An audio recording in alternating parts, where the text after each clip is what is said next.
Hi, I'm Laura Severson. I'm a Shannon Fabrics Cuddle Ambassador from Central Iowa. Today I'm going to take you step by step through sewing one of our wonderful kits, the Read to Me kit. This kit includes an adorable blanket, and it also includes a soft book that goes along with it. Both of these projects are extremely beginner friendly. First, I'm going to start by sharing the tools that you'll need to complete this project. Then I'll share some tips and tricks for working with Cuddle. So whether this is your first project with Cuddle and you're not sure where to start, or if you've worked with Cuddle in the past and had some frustrations, I've got some tips that'll help you out. So let's get started on this kit. Next, I want to talk about the tools that you will need in addition to the kit that you are sewing. The first thing that you'll need is a 90-14 stretch needle, and this is from Schmetz. Since Cuddle is a knit fabric and has stretch to it, you will want a stretch needle. Additionally, Cuddle is a polyester fabric, so using a polyester thread is important. This is Metrocene from Metler. Polyester thread has a little bit of give to it and stretch as well, so you don't have to worry about your thread breaking like you might if you were using a cotton thread. The other consideration is your thread color. Here I've just got a white thread. A beautiful thing about working with Cuddle, particularly Luxe Cuddle, is those long fibers cover the thread and you don't see them in the end product. So if you want to match the color of your thread to your project, you sure can, but it is not necessary. The next thing is a felt tip marker or a ballpoint pen. This is just a regular Sharpie. We will do a little bit of marking to make sure things are lined up in our project. Another great thing about Cuddle is the back of the fabric is nice and thick. So for most of the fabric, you can mark on the back and it does not show through on the front side. There are a few exceptions. If you have a lower pile like a C3 or a quilting Cuddle and it's a very light color like a white or a natural, it might show through to the front. So of course, I always recommend testing that out before you make any marks. For our purposes, we can do that in the seam allowance so you wouldn't see it even if it did show through. The next thing would be cutting tools. So for this project, we will need a rotary cutter, mat, and ruler. And then additionally, you either would want a pair of micro-serrated scissors or a craft knife. So this is the SAC1 craft knife from Olfa. And then these are micro-serrated scissors from Karen K. Buckley. When you're working with a Luxe Cuddle, you would want to cut just the back of it so you don't cut through all the fibers. So this micro-serrated scissor has these fine serrations on the blade, and that really helps grip the fabric as you're cutting so it doesn't slide on you. And similarly with this craft knife, you're just cutting through the back of it, and so this is a great blade for that. The next thing to consider would be having something to help secure your fabric. These are both from Clover. These are flower head pins, and these are fabric clips. A few things about the Clover pins. Clover makes a few different thicknesses of the shaft of the pin. This is the thicker one, it's 0.7 millimeters. And so what's beautiful about this for our project is we will be pinning through multiple layers of fabric. So having one that doesn't bend as easily and is nice and sturdy is really helpful. A few things about the top, about the head. We like that it is flat and that it rolls flat as you're sewing. If it happens to be sticking up, it will roll flat. We'll talk about this in a little bit, but as we're sewing with Cuddle, we will have 2 rows of pins parallel to the edge of our fabric. As we sew, we take this first row out so we don't sew over it, and this second row actually stays in. So as it's laying flat and has a nice flat head, if your presser foot comes up real close to it, it will just go over the top and it won't move your project at all. If this were a ballpoint, this would bump your presser foot out of the way because it wouldn't go over it and it might kind of mess with the seam and it wouldn't be straight anymore. And the last thing I like to point out is with it being a long pin with a nice big head, it's really easy to find to remove later, especially when you have that long Luxe Cuddle fibers. The last thing you want to do is make a really nice, snuggly, cuddly project and then find a pin in it later. Fabric clips can be used as well for that row of, securing the fabric together that would come out. Again, it's personal preference on what you would use there. Next would be a stiletto. This is our favorite stiletto. It's from By Annie. A couple of things. We like that it's got some flat edges so it doesn't roll away from us and lose it on the table. And also, as I mentioned, you'll have those 2 rows of pins. As this row comes out, so we don't sew over it with the machine, that's where the stiletto comes in handy to really help hold the fabric down and guide it under the presser foot so that things don't slip on us. Next, we would want some basting spray. This is the Odif 505 Temporary Adhesive Basting Spray. We will use that on the back of our strips as we flip them down to make sure that the whole project stays nice and flat and there's no wrinkles in it. And then we would like some parchment paper so that as we're spraying the 505, we can make sure we're protecting the top of our blanket and make sure that we don't have any overspray. One tool here that's not on your list in the kit is this handy guy. I hope you don't have to use it, but in case you do, always good to have your seam ripper close by. And then the last tool that we suggest that you have is optional. It would be either a walking foot for your sewing machine, or if your sewing machine has a dual feed system, that you're using that. It's absolutely possible to make this kit without that. You just would want to make sure you have nice, secure pinning and have your stiletto to help make sure you're guiding everything through. Of course, if you have a walking foot or dual feed system, we highly recommend you use that. So these are the tools that you will need for sewing this kit together. And next we'll talk about a few basics of sewing before we start our project. Now that we've gone over the tools that you need for working with this kit, I want to go through some of the basics of working with Cuddle. One important thing to know is that Cuddle stretches one direction, but not the other. So here I have my selvage edge, and the Cuddle stretches perpendicular to the selvage edge. So it stretches side to side, but it does not stretch the other direction. Kind of along those lines, there's a direction to the nap of the fabric. So the fibers run in one direction versus the other. So an easy way to test that and see what direction your fibers are going is just to pet it. So this is some C3. If I pet down, it's nice and smooth. If I pet the other way, it really kind of fluffs up and you can see the difference in the direction. So that would be important if you have a few different pieces that you're putting together to make sure that the direction of the nap on all of your pieces is going in the same direction. Now there are some pieces of Cuddle that you can't tell what direction the nap is. So this is a Luxe Cuddle hide, and you can see some fibers go one direction, some go another direction. And bottom line, if you can't tell, it's not going to make a difference in your project. The important thing to know is which way it stretches. You want to make sure that all of your pieces that you're putting together are stretching in the same direction together. Another thing that I want to talk about is pinning. So we pin things differently with Cuddle than you would, say, a cotton fabric. So what we do here is we want to line up on a flat surface our two pieces. And what we're going to do is we're going to start by pinning the outside edges. And the reason that we start with the outside edges is since it does stretch, we want to make sure as we're pinning, we don't end up stretching one piece of the fabric more than the other and having them be uneven at the end. Once we have our outer edges, we're going to pin in the middle. Now, sometimes with a Luxe Cuddle, it can be hard to see where the edge is, especially on the bottom side.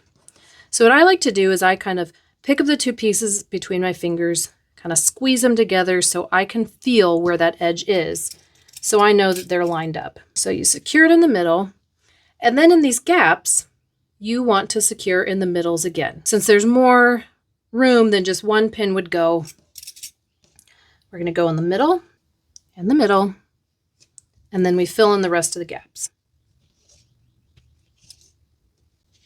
Now, another thing that we do differently with Cuddle than you would other fabrics is we're going to add a second row of pins. This second row of pins will be about a ½ inch away from the first row, and you can pin one direction down to the other because we've already made sure that it's even and it's not going to stretch.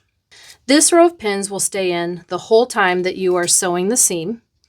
And the reason for that is to keep the fabric from shifting and sliding on itself and to keep it nice and secure. Now, as you are sewing and you take that first row of pins out, because of course you don't want to sew on them with your needle, that gives an opportunity for it to slide a little bit. And so this row of pins keeps your fabric nice and secure.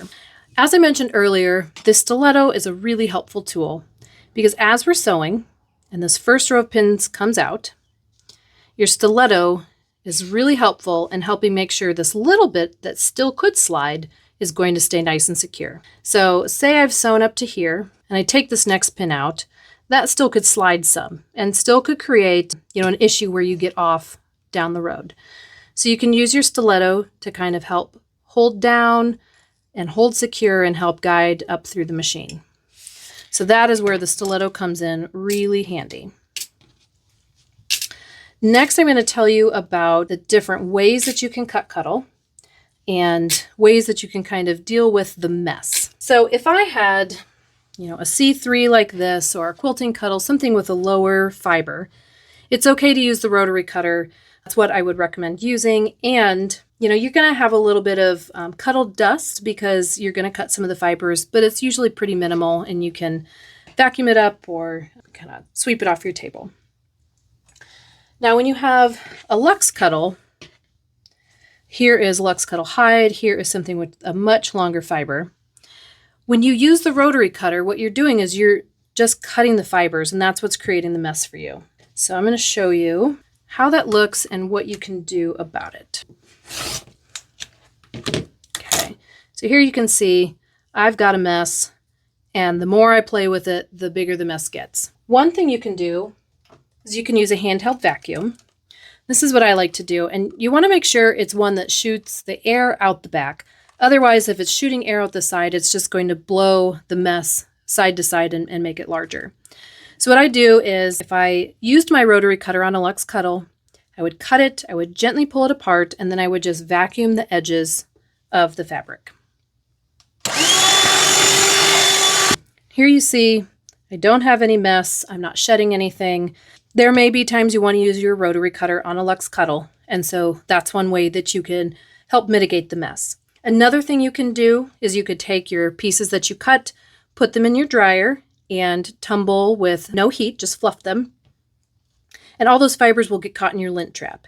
If you have something longer, like a bunny or an encore, and you're worried about static, you could put a damp towel in there. And you also could just take it outside and shake it, making sure that the wind is not blowing towards you. Now I'm going to show you why you might want to use the micro-serrated scissors or the craft knife, like I explained, in the tools that you'd be using. So here, if I use my rotary cutter on this really nice long fiber, I'm going to have a big mess. So the two different tools I mentioned you can use, the scissors, what you would do, you either can start at the end or depending on what you're cutting, you can always make a little snip. What you do is you slide the scissors right up under the back of the fabric and you cut just the back of the fabric.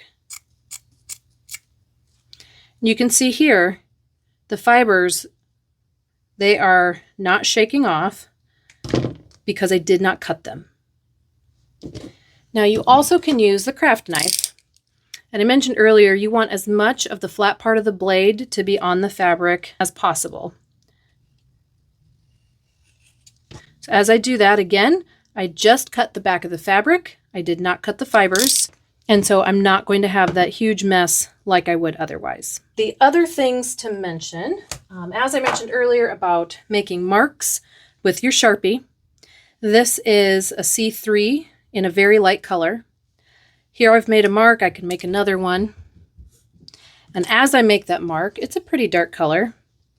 It does not show through.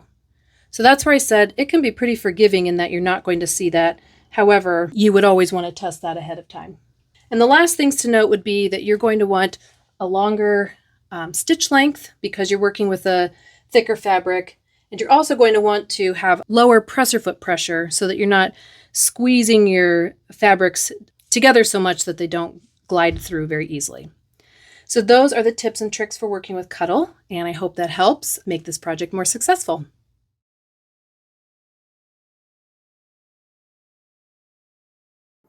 All right, so now we're going to take a look at what comes in this kit. So this is the Read to Me kit, and when you get it at the store, it will be rolled up in this adorable little bundle with everything that you need for it. So here, wrapped up inside with the fabric, are the instructions. And these instructions are going to show us how to make a blanket, but also this adorable soft book. So let's get into the kit and see what's in here. It is just packaged so cute with this little ribbon, and it might be fastened, so I'll use my fingernails here. There we go. All right, so as we unroll it, let's see what we've got. This will be the backing fabric for the blanket. And of course it includes this little label, made with love, and on the back has the washing instructions, which are really important, especially if you're giving it as a gift and want people to make sure they're using the correct washing. Set that aside. All right, now this panel is the cute woodland print, and this is for the front of the blanket. And again, you know, these have been wrapped up and rolled up in the stores, and so if there's a little bit of wrinkles, we can certainly get those out. They also, as we work with the fabric, they won't be nearly as noticeable, and they'll wash out when you wash the blanket. But we can use a little bit of heat with our iron on the back side of the cuddle and get that out. So no worries if you open it up and are nervous about the wrinkles. Now this is the soft book. So this is just one big panel, and we will cut out all of the pieces. And as you see, it shows us what the book's going to look like, and it also has the instructions. So as we're cutting this out, I plan to just cut this part out with the instructions so that I can refer back to them and we can get that put together. And there's one other piece that I think I may have missed is the binding. So the binding for this blanket, I believe, is actually just wrapped up in the backing fabric. There it is. So this brown fabric is going to be the binding. So we'll have instructions on how to cut that down as well. So let's get into getting it cut and getting started.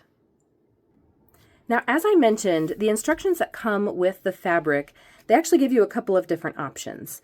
And honestly, you see how they've used the panel from one of the books. They've actually used it and made a little pillow. So if you didn't want to make a book and you wanted to make little pillows, over here, they used it in a blanket. So there's lots of different ways you can use this kit, but we're going to show you how to make a blanket and the soft book.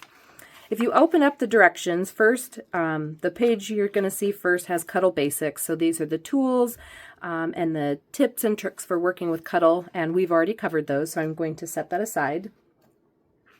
Then here is the directions for the So Simple blanket. So really all we're doing is we're taking that front fabric, the backing fabric, we're putting them together, wrong sides together, we'll stitch around the outside, and then we'll bind it. So you can't get much more simple than that, and it is still an adorable and extremely soft blanket. Then it has instructions for the soft cuddle book. So the instructions here, and then if we wanted to add handles, you know, it gives you a lot of different options, which is just great.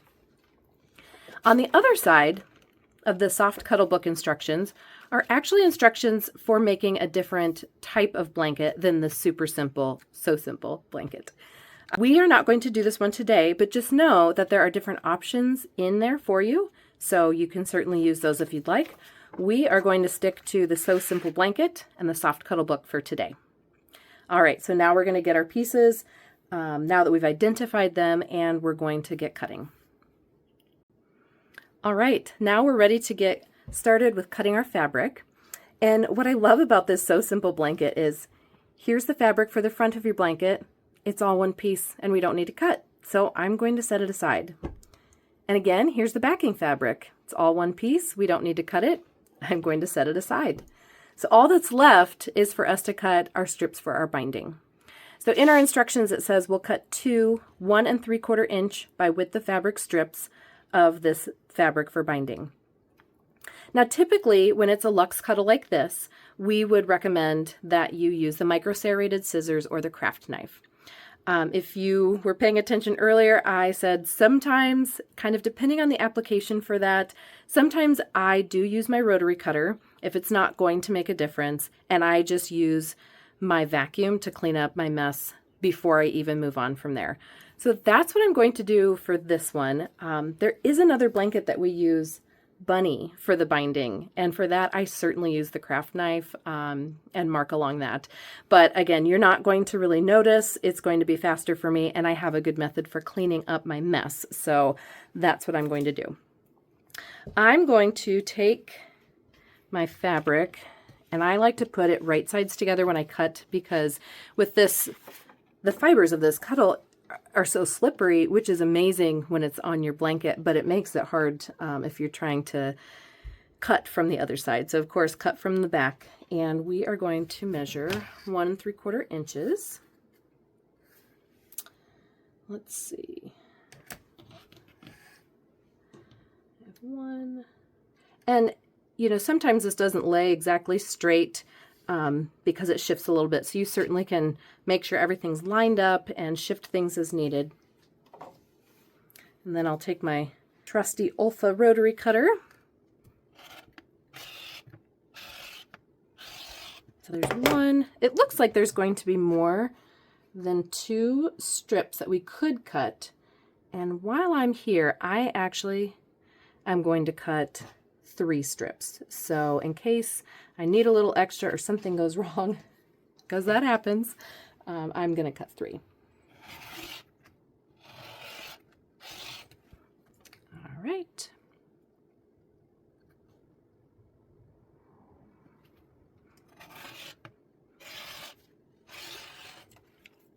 Okay.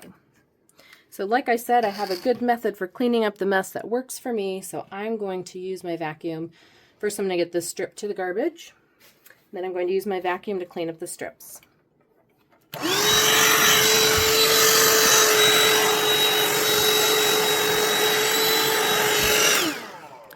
One thing I would like to add, and this is kind of silly, so I use this vacuum I had mentioned in, earlier, and I only use it in my sewing room. So one thing I actually do myself is if I'm doing binding, and I know that the only other thing in here is Luxe Cuddle or other sort of cuddle, I actually will kind of vacuum the strip into the vacuum a little bit to just get all those pieces. So I'm going to do that right now. I know that it's clean because it's just the other fibers from the Luxe Cuddle. So I'm going to go ahead and do that.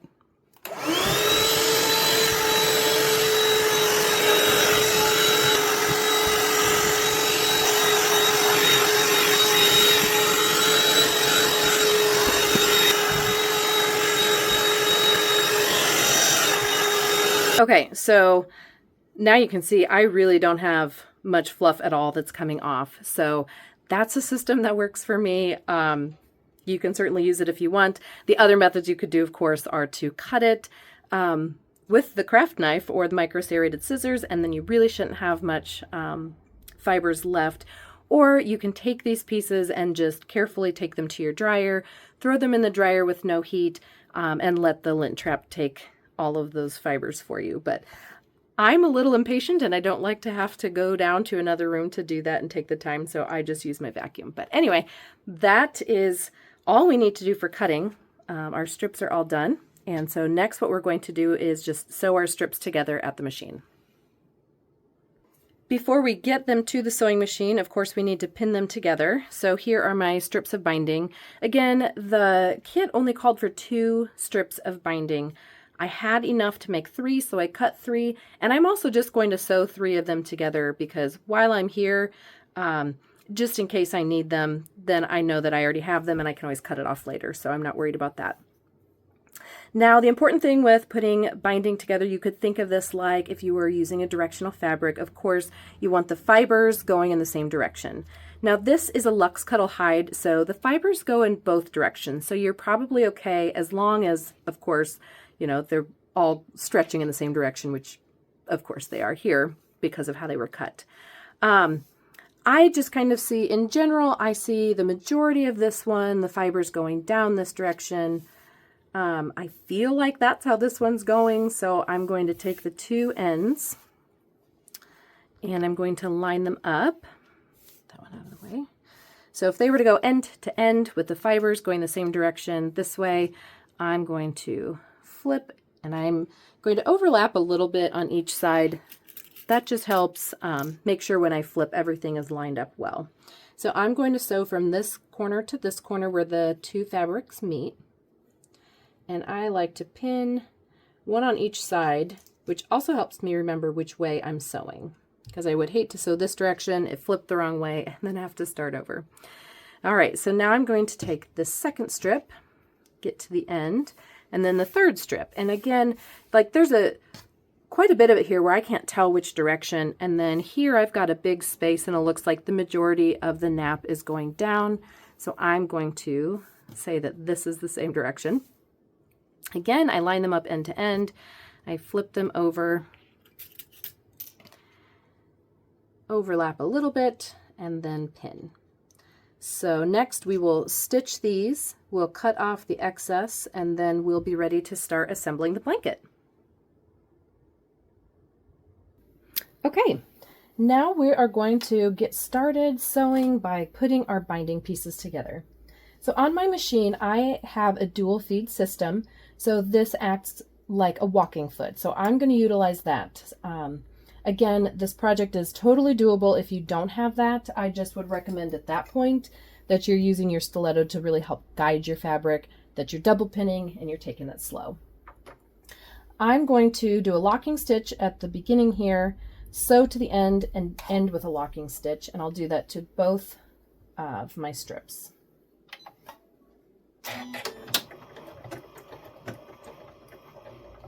I should also mention I lowered the presser foot pressure so that it's not squeezing down as hard on the fabric, and I elongated my stitch to a 3 millimeter.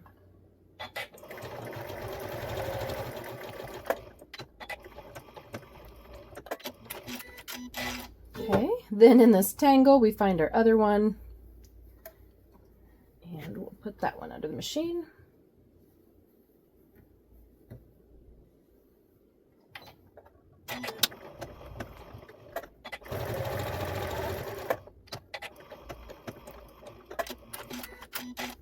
All right, now let's go back to the table where we will go about 1/4 inch past our stitch line, and we'll cut that off so that when they flip open, you won't have that extra, but see how wonderful that looks. Okay, now that we have finished stitching our binding pieces together, we're going to go about 1/4 inch beyond that stitch line, and we're going to cut off the excess. Again, I'm just quickly going to throw those in the garbage and vacuum up any mess.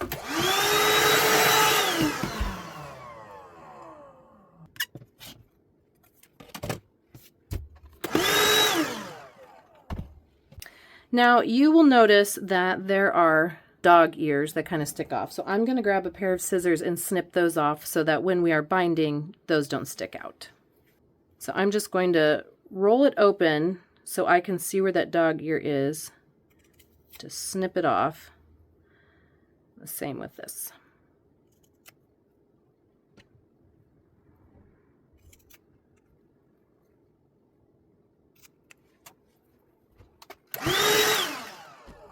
Okay, now that the cutting for the blanket is done, the binding's all put together, the next step will be to actually assemble the blanket. Now this next step, there are a couple of different ways that you can do this technique-wise, but basically what we're going to do is we're going to take our backing fabric, we're going to lay it right sides down, and then we're going to take the fabric for the front and we're going to lay that right sides up. We're going to put them together and go around the outside. You could cut the pieces before and make sure they're exactly the same size, or you could just lay them together, stitch around them, and then trim afterwards. That's what I'm going to do just to make sure I don't have any error in that. Another thing is you could pin these together and baste around the outside. You could use the OD 505 temporary adhesive spray. I am going to use that to make sure that they lay together and that there's not wrinkles and it's all good. I am still going to baste around the outside. It doesn't take that long, and I just want to make sure that by the time I put my binding on that it's a pretty easy project. So we are going to start by putting our backing fabric down. Now I'm going to do this sideways because my table actually runs along this direction, and I want to make sure I have room to lay out as much of my project as possible.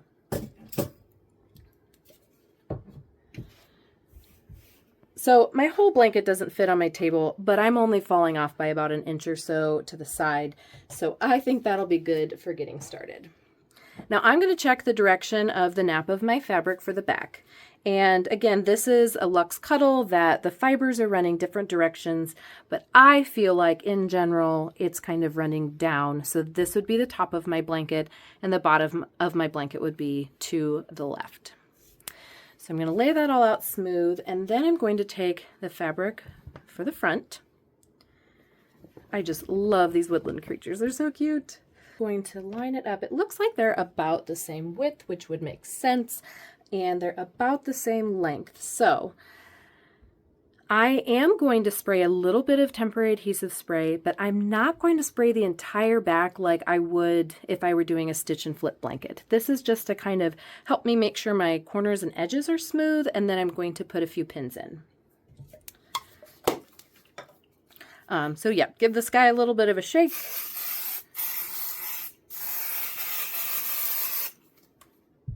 And then I'm just going to gently kind of roll back. All right, I'm going to do that to all 4 of my corners, which you won't probably be able to see the whole thing, but and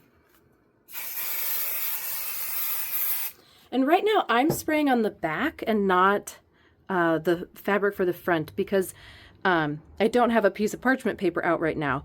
But if you wanted to spray onto the back of the front fabric, you could take a piece of parchment paper and lay it here to make sure you're not spraying over the rest of your project.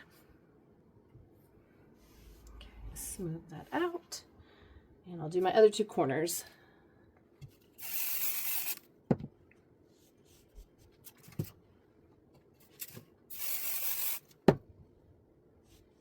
Now again, I mentioned that the only reason I'm spraying like that and just in the corners is to make sure I don't shift too much.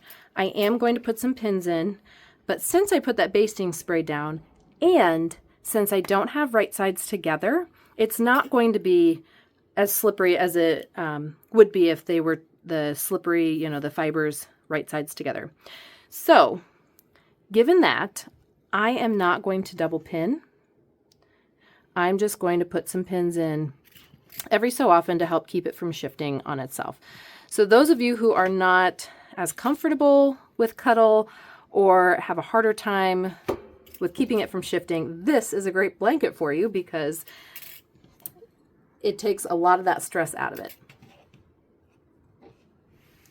Okay, so I did that, and I'm going to go across the front. And again, I'm not worried about it stretching as I go side to side, so I'm not double pinning. I'm not starting at the other edges. This is just to keep the smooth wrong sides from shifting, and they shouldn't since I secured a generous part of all 4 of the corners. From here, I'm going to go to my machine and I'm just going to do a basting stitch about a 1/2 inch or so all the way around the outside. And when I'm done, since I did not square this up or make sure the pieces were exactly the same size, I'm going to cut it down right before I put my binding on.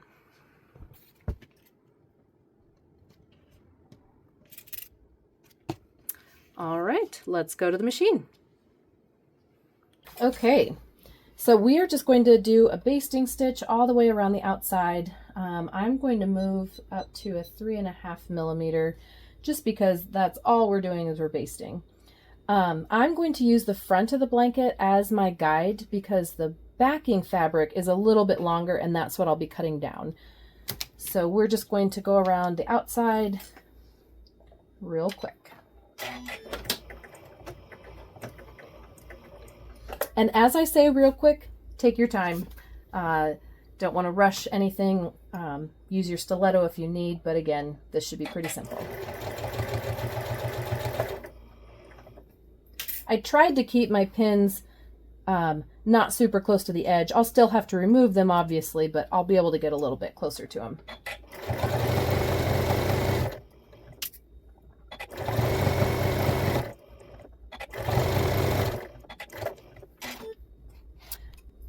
Now, these blankets can get kind of heavy, so you want to make sure that you're keeping as much of your project to the side of the machine so it's not pulling and dragging. Even when I'm coming down the long side, I might I'm losing a pin. I might put most of my project up here, and then every so often just shift my project as I need. And another thing I love about that OD spray is it's not gumming up my needle at all. So this helped keep everything secure, but my needle is not getting all sticky. I've had that problem with some different Velcros that have stickiness, that it just gums up your needle.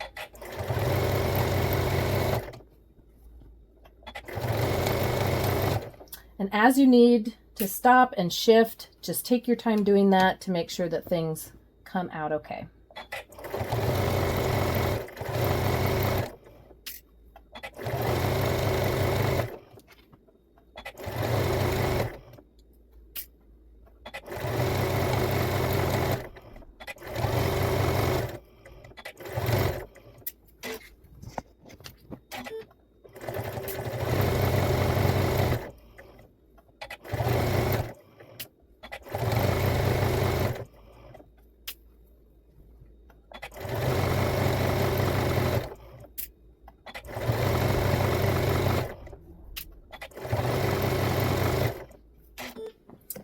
Okay, now this is going quickly and I'm not having any shifting. I'm not even needing to use my stiletto. And we're already on the third side.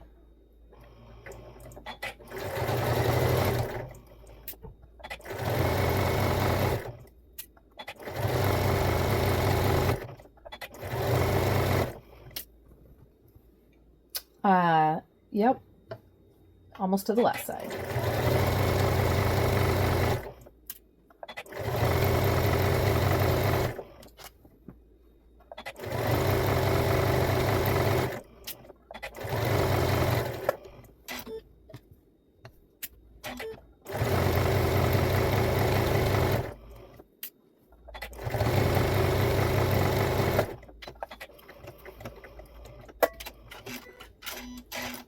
All right, now the blanket is almost completely assembled. The front and the back are together and we just need to add the binding. How simple is that? All right, now that we have the front and the back assembled, we just need to square it all off so we can add our binding. I like to start in the corners and I like to take my largest square ruler that I have to make sure that my corners really are square. So I'm going to shift this over a little bit and I can see where the backing fabric comes down along because it sticks up a little bit, and I can see that we're pretty straight on the fabric across the front, not completely, so here I'm just going to make sure I'm squared up with the edge of the backing fabric, which you can see here I'm going to be cutting a little bit off, and then same up here. So I actually do the whole part of it, so then when I get to the long side, once I've done my two corners, there's just a little bit in the middle to meet up. Okay, and pull it to the side. I'm going to use my vacuum again for any loose fibers.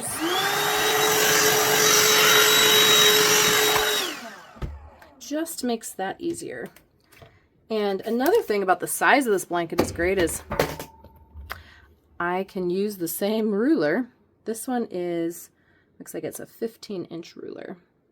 So I'll line up on my sides over here and then across the top.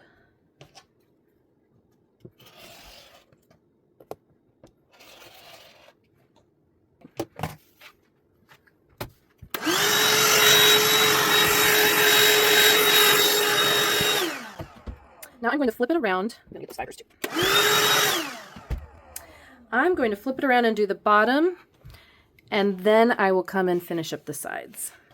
So as I lay this on my table, it kind of wants to slide on me. So what I'm actually going to do is I'm just going to take another ruler that I have, and I'm going to set it on the bottom edge of my table here to give it a little bit of weight, and that seems to help just enough.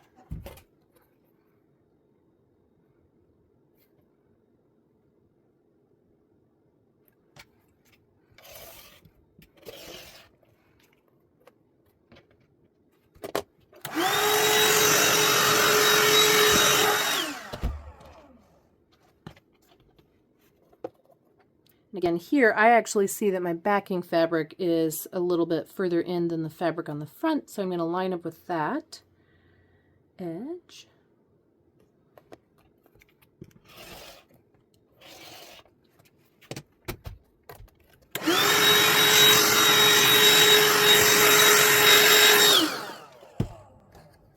Now all that's left is finishing the middle of the long sides. So here I can make sure that my ruler is lining up with where I ended my cutting on each side. Nice and easy.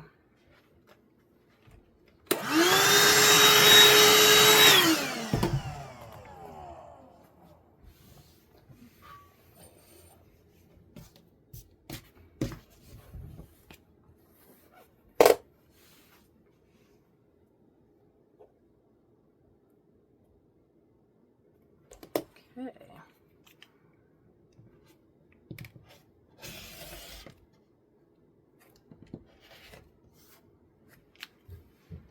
All right, and take care of that, and we have finished the top of the blanket. All we have left is the binding.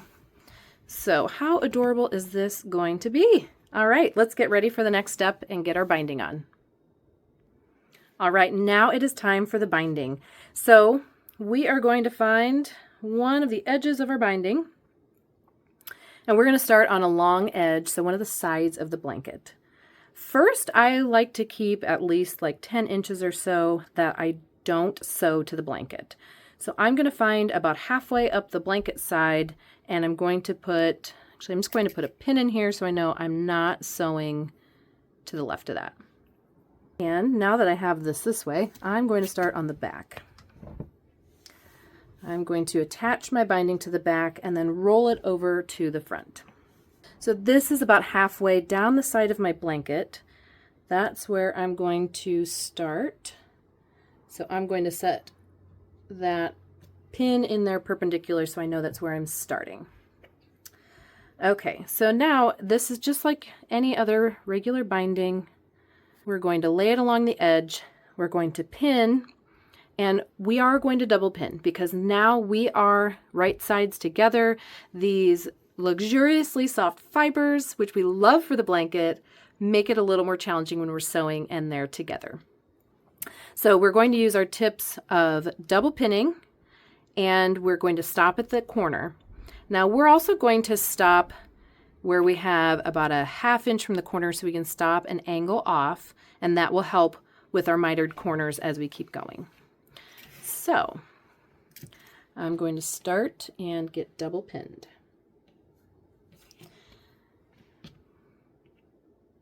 All right, now this is the stretchy side, so I'm going to be careful. I'm going to gently lay it out. I'm going to find where my end is, and I'm going to put my pin. And then I will find my middles. And if you find it pulling, mine fell off, my bundle fell off the table, so it was kind of pulling on my binding and stretching it. So I just put that up on the table so it's not doing that. And then do the best you can. I like to kind of get my edges together. It's hard to see with the fluff and the fibers sticking off the side, so I kind of squeeze them together a little bit so I can make sure that we're lined up well. I'm not a big fan of pinning, but I have learned the hard way, and that's why I'm here to help you. If you just put in a little bit of time for pinning now, it makes it way less frustrating at the machine, and your project turns out a lot better because you're working with it, not against it. So, second row of pins, again, this row stays in while we're sewing this stretch, and then when we get to the corner and we come off the machine, this row will come out, but this helps keep it all from shifting while we're sewing. And if you see anything that looks like, oh, you know, we're pulling on it, you can always unpin and readjust. That may have been from when my pile of binding was pulling on the edge. So And one last thing is I'm going to mark where that 1/2 inch corner would be. So I'm coming down a 1/2 inch. I want to stop a 1/2 inch from the edge. So I'm going to make a little mark. And I'm going to use a metallic Sharpie because that will show up better on a darker color. So about a 1/2 inch, 1/2 inch. Stuck under my pin. Put me about there. And again, this is more approximate. It's just to help me as I'm coming down, being aware of where I need to stop so that I can shift. So next we will take it to the machine. We will sew this edge and then we'll come back here, turn the corner, and we'll keep going. Okay, we are going to start, and again, the last time we were sewing, I did not need my stiletto, but since it's a shiftier, right sides together, slippery, I'm going to have this handy. I'm going to leave this pin in. This is marking where I'm starting. I'm just going to start a little beyond that with my needle, and as I get positioned, I'm going to take this pin out and I'm going to use my stiletto to help keep this part from shifting side to side. So if I wasn't paying attention and not using it, you could get a little bit of shifting, which then as you pull each pin out, that could shift the whole thing. So I'm just going to use my stiletto till I get to the next pin, take that out, and keep doing that. So I'm going to lock my stitch to start. And I'm going to put my thread, my stitch length back on 3. And I'm going to get going.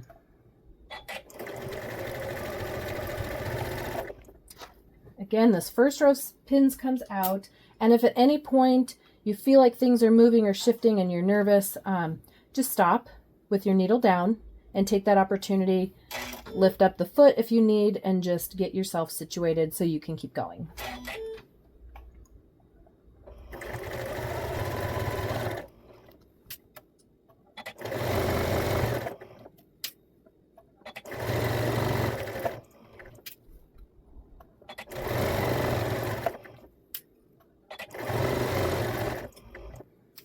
And I'm going to take this pin out and I'm actually going to put it perpendicular where that dot is that I made. You probably can't see it on the camera, but I'm going to put it here so I know that's where I'm going to stop. And then I'm going to angle and come off at on that corner.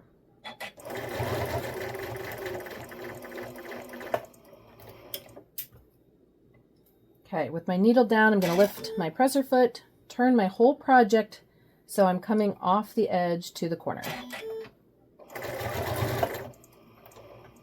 Okay. And now you can take that second row of pins out. I like to come this way so I don't poke myself because I have done that too many times.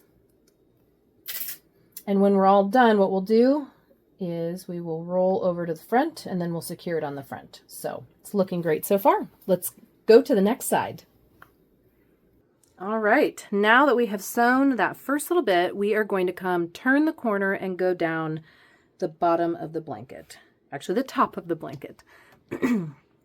All right, so we did that angle, and what we're going to do is we're going to use that to help us. So I have right sides together the way that I stitched it. I'm going to use that angle and I'm going to flip my binding up. You see how naturally right there it wants to come at a 45-degree angle.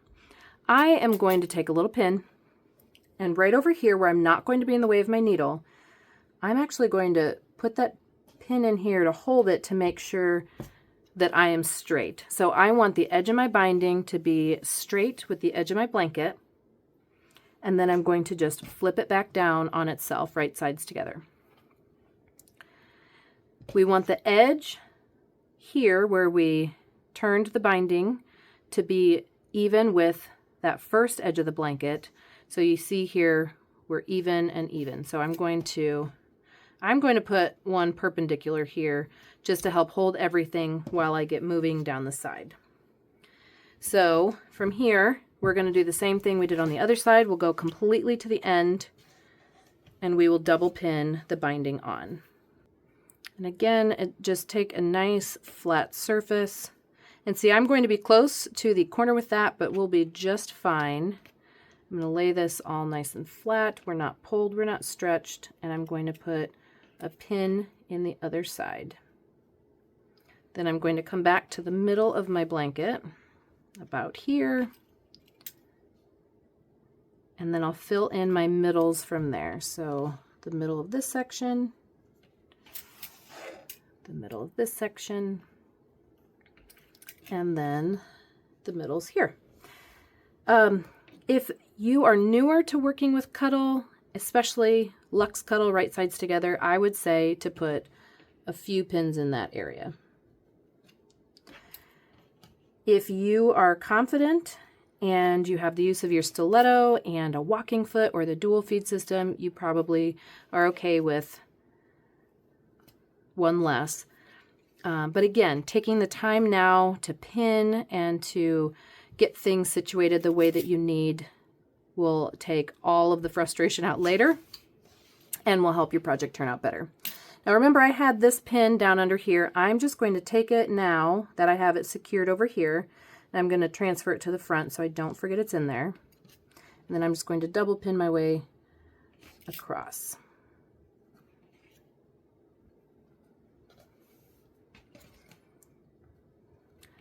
And this blanket is going to be put together in record time, I think, for baby gifts, especially for something that's just so over the top and luxurious.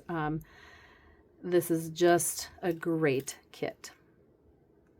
Okay, so let's go to the machine. We're going to start here, and actually what I like to do is to start a little bit in, to back stitch, and then to go, because it's hard to start, you know, when you're right on the edge of kind of a bulky area.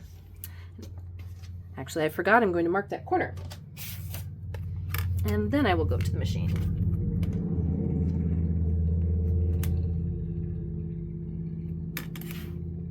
Okay. As I mentioned, I like to start a little bit in and backstitch. So I left this pin in perpendicular, and I'm going to keep it in and take this pin out because I don't want to stitch on that pin, but I still need something to help keep this all stable. So I'm going to make sure I don't start near the pin. I mean, I'll be close to the pin, but I'm not going to start on the pin. I'm going to back up, and then I can take it out moving forward.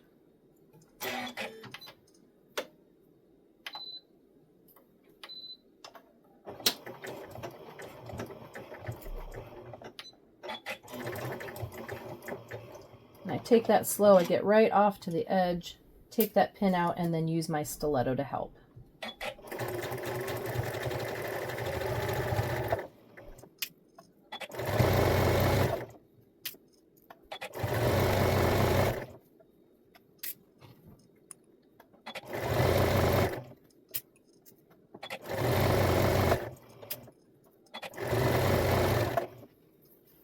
I can see the binding is wanting to pull a little bit, so I'm just going to pile that up in my lap.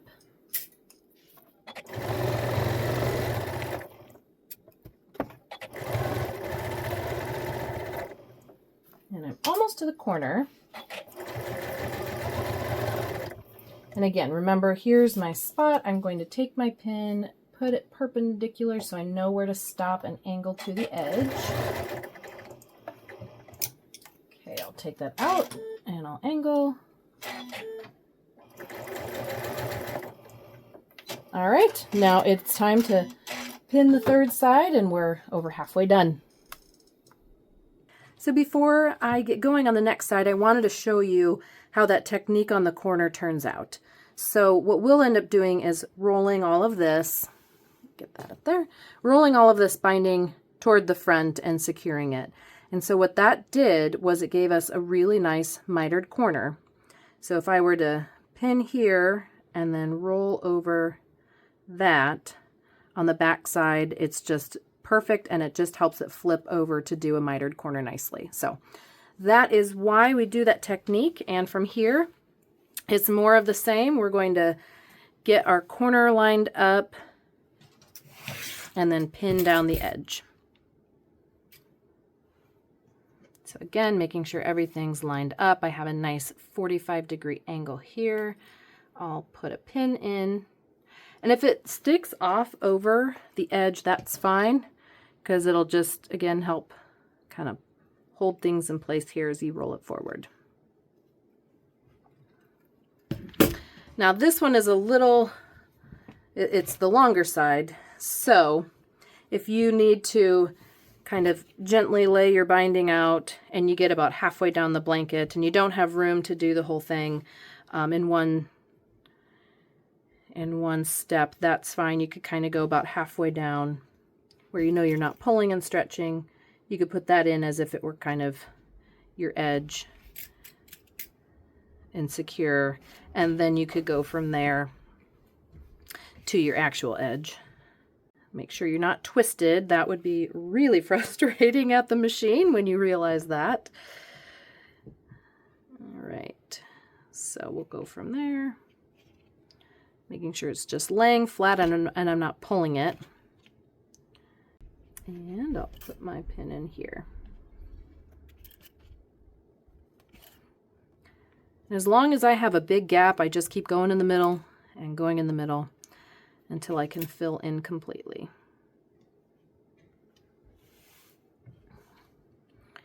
So here I'll go in the middle and then fill in. And again, that is just kind of helping make sure if you do have any bit of stretch that you're getting it all eased in, and it's just helping make it all smoother.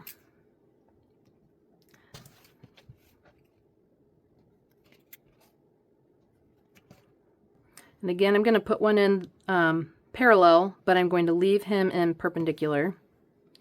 I'm going to transfer this one from the bottom, and then I'll just do my double pinning all the way along.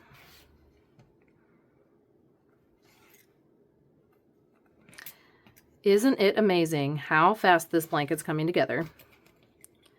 And it's not even a, receiving size baby blanket. It's a generous sized blanket. So that is a lot of fun. And you know what? Take your time. Here I see that my edge is not lined up. So I need to make sure those fibers were sticking over and threw me off, that I am lined up correctly. Actually, I'm gonna move him over. There we go. Nothing can't be undone, but if you take a minute to double check it all now, it saves you from using that seam ripper.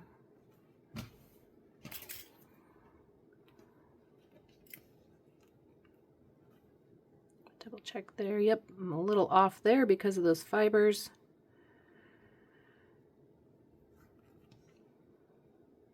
And that just goes to show you, even though I've been doing this for about a decade, I still make mistakes, but you can catch them and you can fix them. All right, let's go get this side sewn on the machine.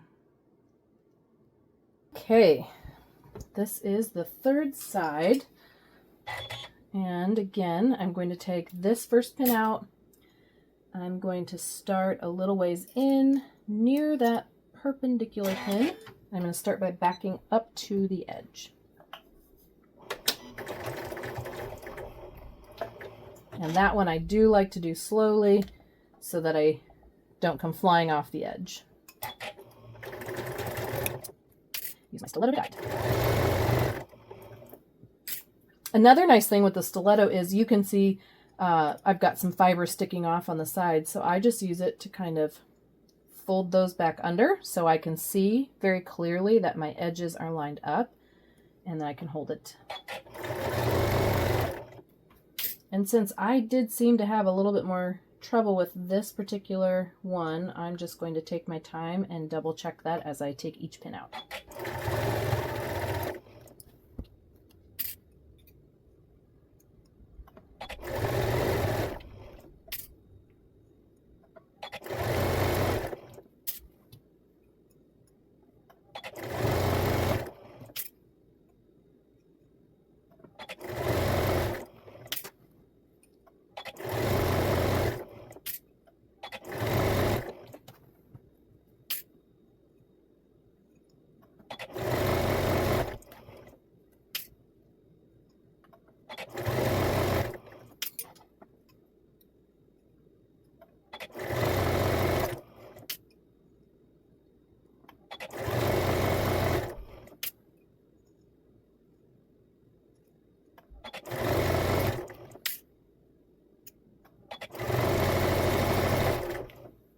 Okay, again, taking that pin out, putting it perpendicular.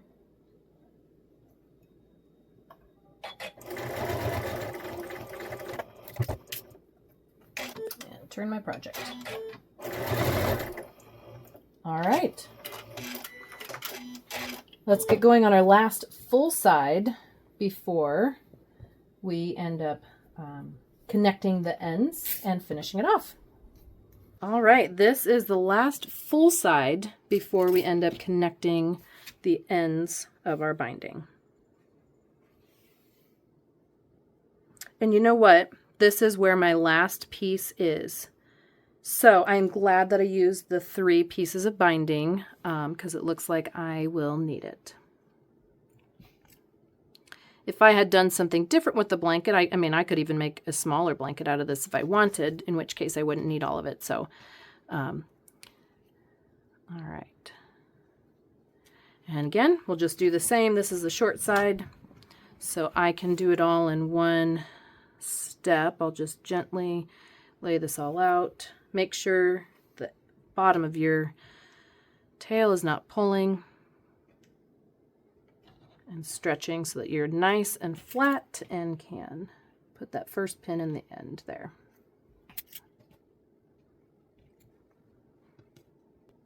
I'm going to be a little more careful than I was on the last side of making sure my edges are nice and aligned.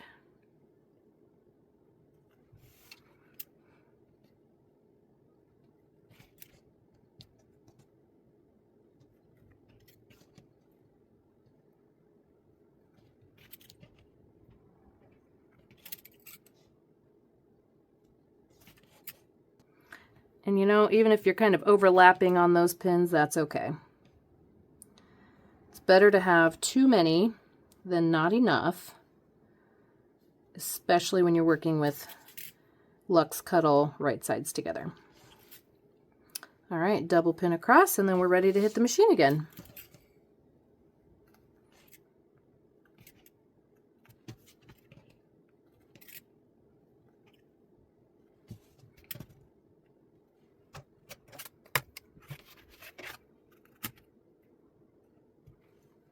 Okay, let's get it sewn.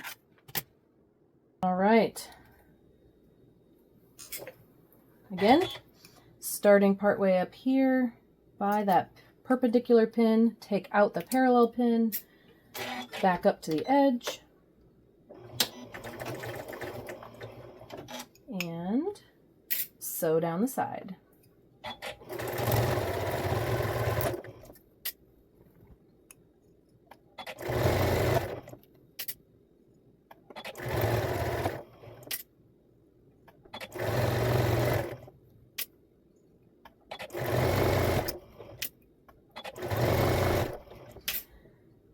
Now when you get to this, you can choose to either open it up or stitch it to one side. I am just going to stitch it flat, but that's just preference.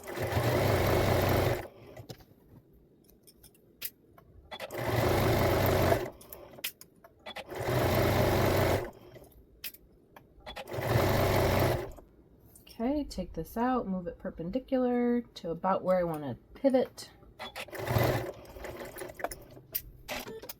Pivot the project and come off the end. Okay.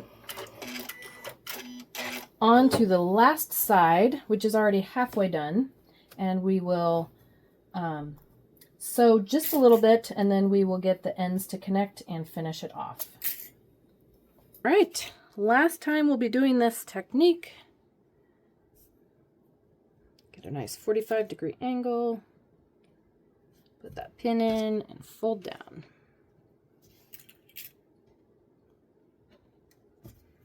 All right, now this is the last side, and here is what is different. Here's where we started, and if you remember, we did not stitch down that first about 10 inches or so. What we're going to do is we are going to stitch to where that first end meets. So I'm going to put a pin in perpendicular so I know that's where I'm stopping. So we only need to pin and sew this first bit.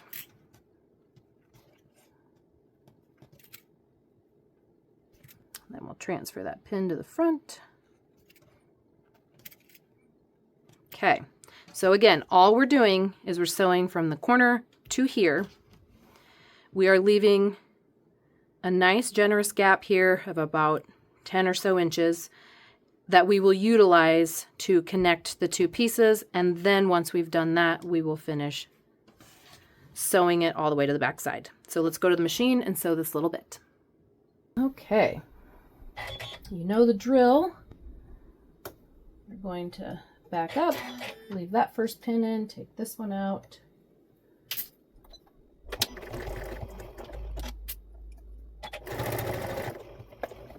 And we are not going far.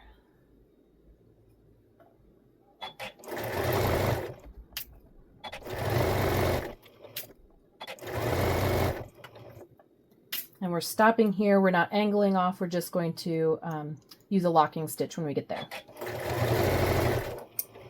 And I'm just going to creep up to it so I can keep it in. Okay, so let's take these out and we will get the ends connected. All right. So the first thing that I'm going to do is I'm going to get rid of some of my excess. So here you see this extra here takes up that whole gap. I'm going to do the same. I'm going to find where it would overlap where the stitches started, which is right here, and I'm just going to cut the excess off. Now what we do is we are going to fold one up at 45 degrees, about in the middle of that opening, and then the other one, hear me, so it's not crooked for you. All right, so that one's going to go up, and this one is going to go down. Just see where they meet, and I've got enough kind of tail to make it easy to play with. All right. Now I'm going to put a little pin here so I don't keep moving. And I'm going to put one in here as well.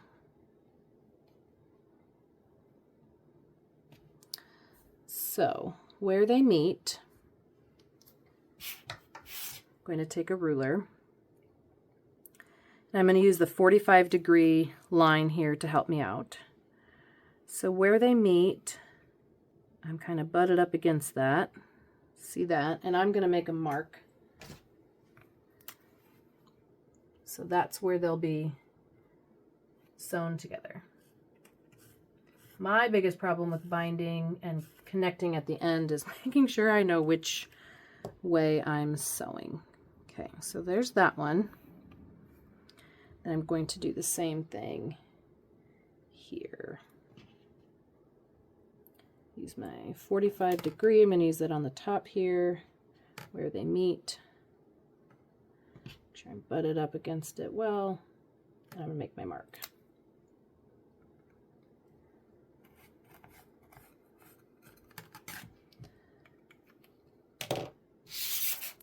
All right, so from here, what we need to do is lay them perpendicular like we did when we were first attaching the binding. So we lay them perpendicular, that's where we're going to sew them together. And then we can take a pin. This is why, let me put that pin back in. Sometimes it shifts and can be a little frustrating. So I'm going to be sewing from that point to that point. So I'm going to take a pin here. And then, this is why it's nice to have a generous opening. It gives you a little bit of room to work with where you're not stretching everything. All right, so I'm going to stitch from this corner to that corner. If I'm not on my mark exactly, that's fine. This was kind of a fumbly way of getting it marked, but we're going to mark there and we're gonna stitch across. Again, it's nice to have that generous amount of space here so that you're not pulling the whole project, that you have space to get under the machine and everything's not too tight. So we're going to lock our stitch at the beginning. At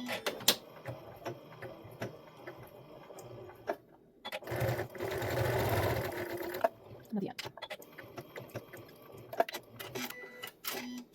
Now it's always good to take a minute and check before you cut anything. So I'm going to take my 2 pins out. Yep, it went in the right direction. I'm not twisted or anything. And when I roll it down, you know, I'm a little bit loose, but I think that that'll be okay. If you were way too baggy here, I would say take this out and redo that last step. If it's too tight, I would say do the same thing again. So take the second to take your pins out, make sure it flipped the right way, and that when you lay it down, it's not going to be too loose and baggy. So we'll go back to the table, we'll finish pinning this and cut this excess off, and then we'll finish sewing it to the back side of the blanket. It's nice to have that large area that we didn't sew so that we can make sure when we cut this, we're not cutting anything we've already done on our blanket. I'm going to just go 1/4 of an inch from the line, cut those off, vacuum any mess, and clip off those corners. Okay.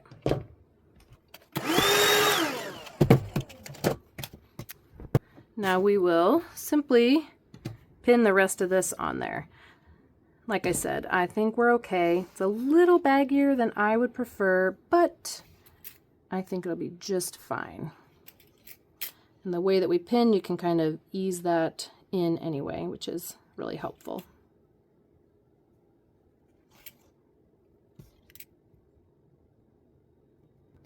And then don't forget to double pin.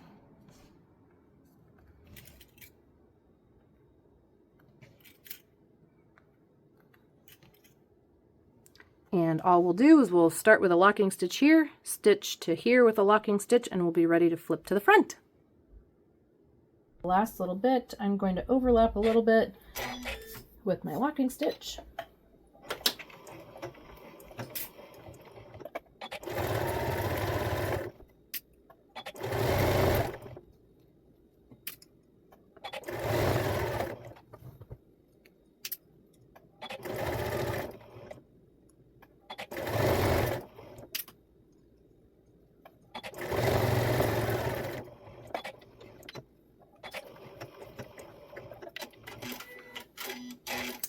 All right, like I said, I felt like it was maybe a little baggier than I wanted, but I think it turned out beautifully. I don't have any puckering, any bulging, so the next step will just be that we'll roll it over to the front and we'll stitch around. All right, now we have the binding completely attached to the back side, and the last step for finishing this blanket is just rolling it over to the front, pinning and sewing it all the way around. I like to actually do this all in one step. So I'll do all the pinning now, and then I will take it around and just sew all the way around it. It's a little bit harder to double pin when you don't have as much room, so I'm not going to double pin. But what I'm really going to do is I'm going to use lots of pins, and I'm going to use my stiletto to make sure that my edge stays where it needs to. But again, here we're rolling around, so we're going to have this flat wrong side of the binding on a relatively flat, smooth digital print on the front. So it won't shift nearly that much as it does when it's right sides together. So that won't be as bad. So we'll go ahead and start pinning. I like to start a little bit before a corner and then come around so that I can come into the corner well. And another tip here is you want all of that to be laying flat, so all you're rolling forward is the excess.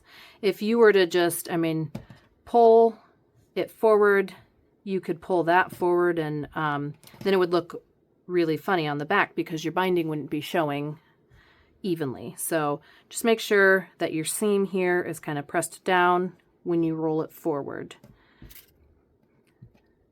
And I'm going to use a zigzag stitch as I go. So I'm going to come in like this and do a zigzag. So it's always good to kind of mentally prepare which way you're coming into the machine so that your pins are going the correct direction. All right, so I like to completely fold this one side here. And what I'm going to do first is I'm going to put a pin perpendicular to help hold that while I put this pin in and while I'm folding around the next corner. So here I'm flat here, and then I'm going to roll that forward. I'm going to stick a pin in the corner to kind of hold it. That didn't hold it very well, did it? And so I'll try that again.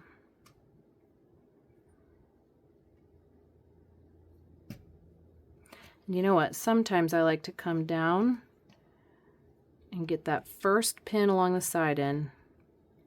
So then that one, I'll just do one pin right here that goes to the corner and catches it.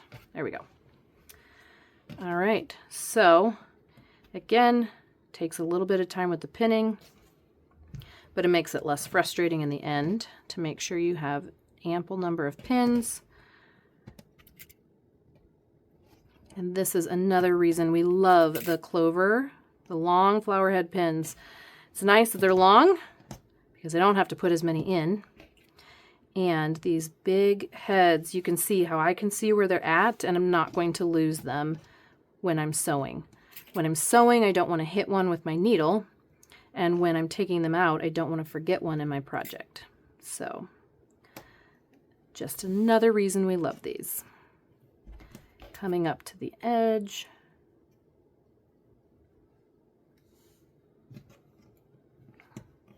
And again, I'm going to put one right here perpendicular because I can't put one here and leave my head under that. So I'm going to put one there to secure the edge. I'm getting a little close with that, but do the edge, and then we'll do the corner here. Make sure I get that mitered corner with the edge of my pin.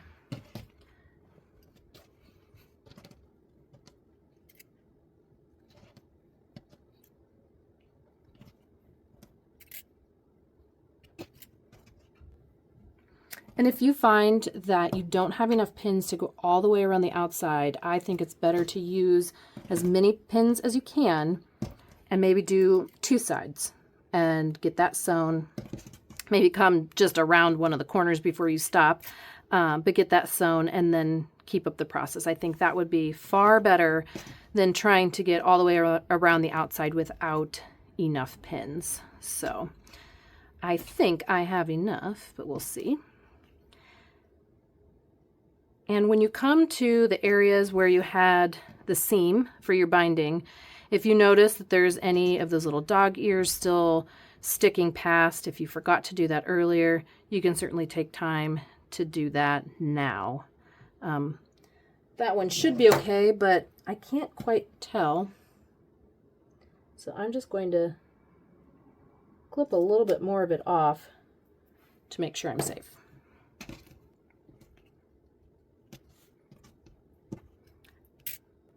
I'm so excited. We are almost done with the blanket, which has not taken us long at all. And then we get to move on to the book. And the book is also really easy. So this is just a really great kit. It doesn't take much time. Looks like you put a lot of effort into it. And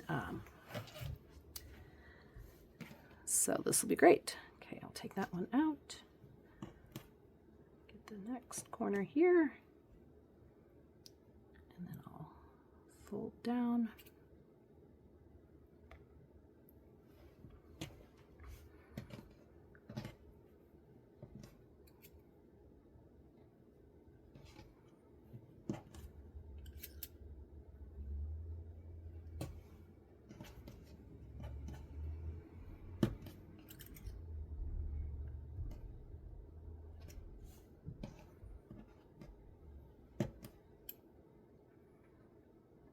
Now, I have used white thread up to this point. And as I mentioned earlier, when you're using a Luxe Cuddle, the thread and your seam just kind of get lost in the long fibers. So you might think, I've got this really dark brown binding and I'm using a zigzag, which is even more obvious than a straight stitch. You know, are you going to change your thread color to brown? You absolutely can. I'm not going to. I'm going to leave mine white, and you will see in the end how much you really don't notice that. I believe this is our last side, and then we get to go back to the machine.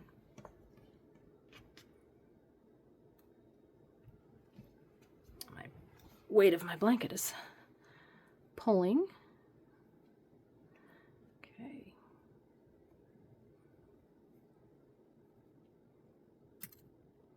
You know what, that pin didn't hold well for me. I'll try that corner again.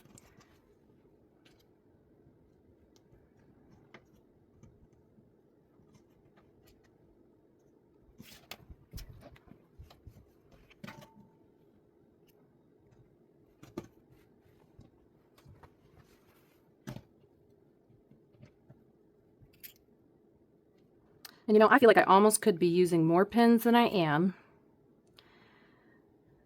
But I'm going to show you at the machine again how you can use your stiletto, and if you have a walking foot or the dual feed system on your machine, how you can really use that to help you out if you don't have quite enough pins.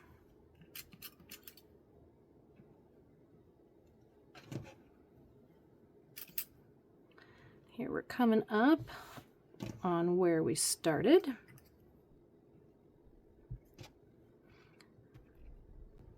Okay, now we're pinned all the way around. We're going to go to the machine. We're going to do a zigzag and stitch all the way around the outside of the blanket. And then we will be done with this extremely cute little Woodland Friends blanket. Okay, I just changed my stitch to a zigzag. And I'm going to, actually, here we go. I'm going to put it on 3 millimeters by 3 millimeters.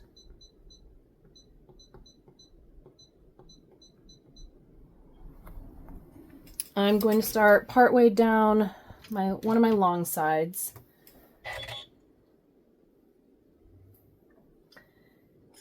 And I'm going to position it where most of the zigzag is going to fall along the edge of the binding. A little bit will poke down onto the front of the blanket, but I really want to get most of it to make sure I'm catching the binding well.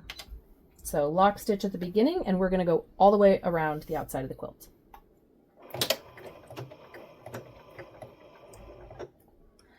Okay, I'm going to take my first pin out, and I'm going to use my stiletto to help hold it down. Now, the other thing with this sandblasted tip with my By Annie stiletto, I can kind of grab the bottom of the fabric, the backing here, and help hold it with the tip so I can make sure that it's over where it needs to be. It can be kind of deceiving with these fibers laying, you know, kind of coming off over the edge. So I want to make sure I've kind of got the back of it in my stiletto, and then I'm kind of helping hold it.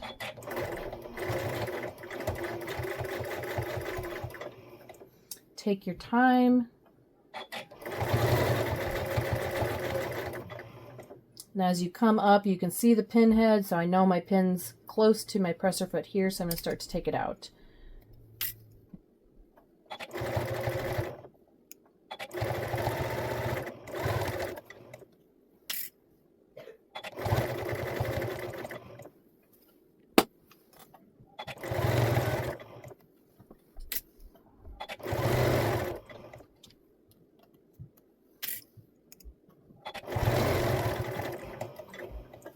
Okay, I want to point out for that bit that we've done, if you haven't done this before and you're nervous about the thread color, I can see my thread. But what I will end up doing is taking my stiletto and rubbing it along the edge so the fibers that are right now stuck under the seam will fluff out over the top and you won't even see it. So if you've gotten this far and you're nervous because you can see the thread, don't worry, that's how we'll take care of it. Now when we come up to this corner, we want to make sure that we are covering both sides of this miter here. So I'm going to kind of hold down where this edge comes to make sure that we really get into that corner and secure it. And I want to make sure when I turn that I am well onto this edge of the binding so I don't have anything get not secured well in that corner. So I take that first pin out here. Again, I'm using my stiletto to help guide and hold that down. And keep going.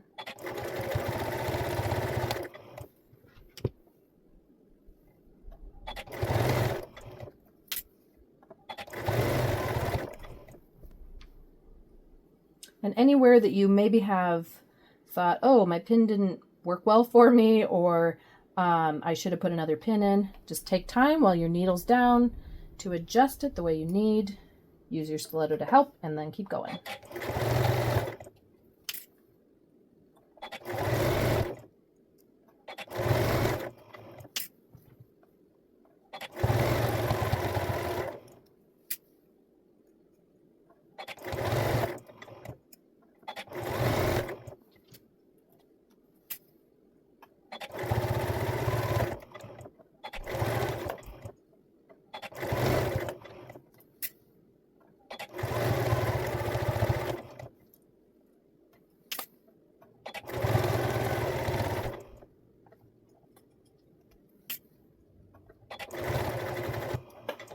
And then I'm getting a good ways onto this side of the binding before I turn.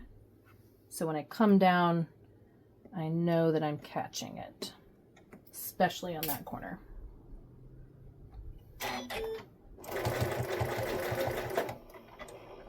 Now the other thing is, if things don't catch quite right, you can always go over it again, or you can use needle and thread to kind of get things shored up on the corners if you need.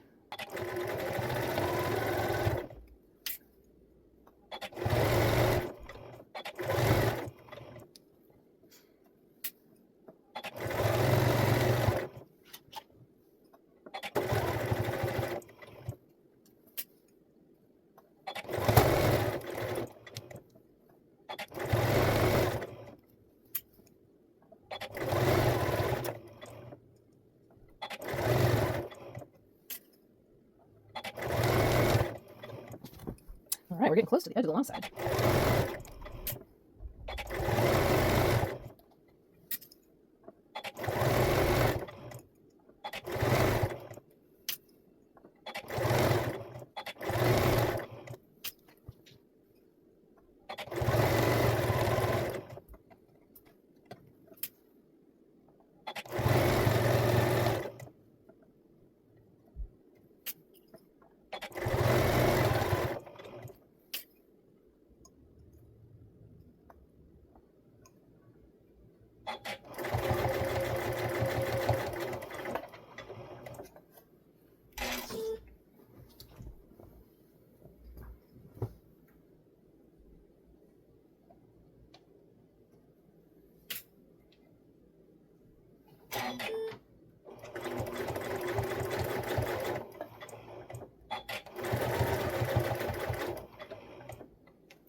Okay, now I see a spot here where my pin didn't get in there quite right, so I'm actually going to fix that before I get too close to it.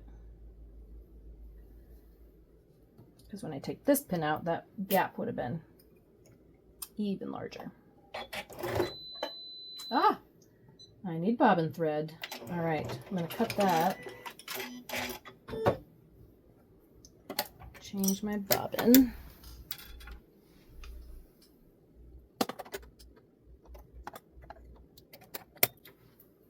Back up a little bit to where I was to do a locking stitch. Keep going.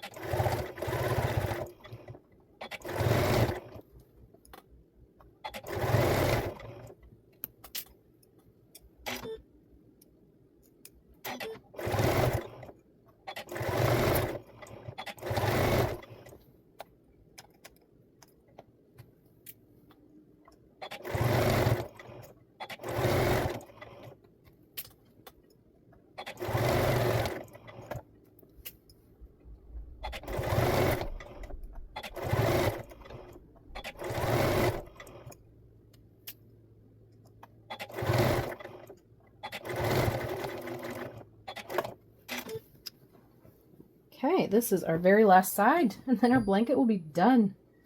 That's incredible.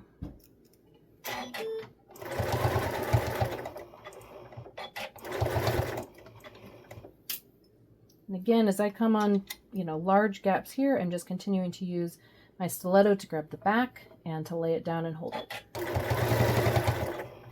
Then I shift my project as I feel it pulling, and I just continue to do that. So if you didn't have enough pins or something wasn't quite right, you can use your tools to really help you.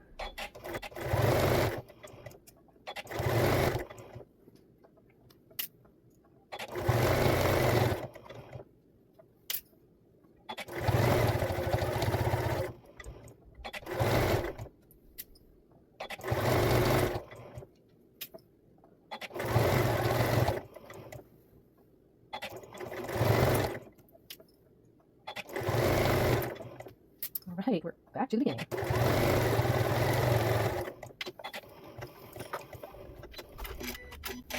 And we are completely done with the blanket. So we have this really cute dark brown binding on this woodland fox back. So this is just so adorable. So I will show you up close what I was talking about with the stiletto and the threads. All right, so I told you I would show you up close what I was talking about with the stiletto. So here you can see the seam, and I don't want to see that. I mean, from a distance you probably don't see it, but up close you do. And if that's something that bothers you, which it would me, let me get my pins out of the way. You just take your stiletto or something else with a sharp tip, like a pin, and you just very gently rub the stiletto along the fibers near the seam, and you see how they're just fluffing out over the top. So even as I turn my project, I don't see that seam anymore. So you can do that on the front of your binding. You can do that on the back of the blanket as well, because you had this binding and then you just did a zigzag that shows through it. So you can just kind of gently rub along. Now, again, I'm not pushing hard. I'm not like poking and stabbing. I'm just gently rubbing it along where the seam is, and then it's just naturally pulling out the long fibers that are stuck underneath. Now, I will also point out the reason that you might want to not use a rotary cutter, and again, this is personal preference. I use the rotary cutter, so I have a very sharp line here with the edge of my binding. Now, if I had not done that, you would see the length of the fibers and they'd be sticking out and it would be just fluffy and cute. Now, if that's something that is really important to you and you want to see, then you would want to use the micro-serrated scissors or the craft knife. With this Luxe Cuddle Hide, I personally don't feel like it makes that big of a difference, and so I'm okay with that. If I were using Bunny or something longer, Encore, where you would really notice these fibers, they're all running in the same direction, they're all a really long length, and then they're just obviously cut right off here. That is where I for sure would use the rotary, sorry, not the rotary cutter, but the craft knife or the micro serrated scissors, even if I'm doing really long strips. It takes a little bit more work, but your finished project looks so much better. So anyway, you can take your stiletto, you can do that on the back, you can do that also on the binding where your seams were. Let me see if I can find one here. Where we connected the binding.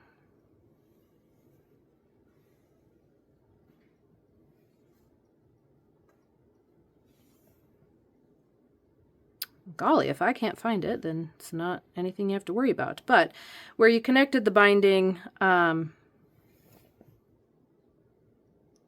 was by one of the corners. Where you connected the binding, the same thing. Some of your fibers are going to be stuck under that seam. And so you can take your stiletto. Oh, there's one. So you can take your stiletto and rub it along where the seam is, and then you won't even see where you connected the binding to itself. So there we go. The blanket is completely done. Maybe you don't take the time with the stiletto now and you're watching a show later and you can just mindlessly do that. But the blanket itself is done for this kit. Super simple. That's why it's called the So Simple Blanket. So the blanket's done, and then we move on to the soft cuddle book. All right, now we are going to work on the soft book. So you can see that this panel has the pieces of the book that we will cut out. So we look at the cutting instructions here, and it says we need to cut all of the blocks along the printing edge. It tells us that the front and the back cover, pages 1 and 10, are 11.5 by 23, and the inner pages are smaller, 10 inches by 20 inches. It tells us we can use batting or flannel if we want in the middle, and gives us information on what to cut for that. And then if we're making handles, which we're not, but if you want to make handles, you can cut some pieces 3.5 by 15 inches to make that. And the directions for making the handles are in the instruction booklet. So we are just going to find each piece of the book, and we're going to use our ruler and just cut around the outside.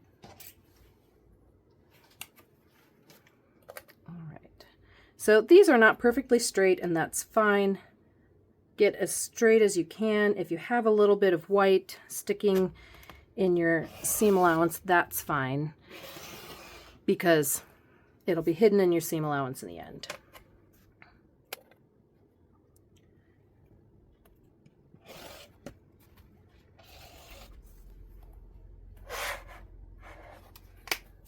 If you have a longer ruler, you can certainly use that for these longer parts, and just line it up as best you can.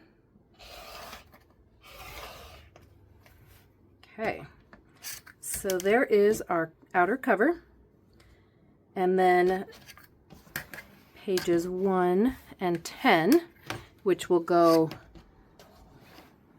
on the inside of that, are the same size. So these cut. The other thing you can do is cut these as best you can, and then right before you sew them,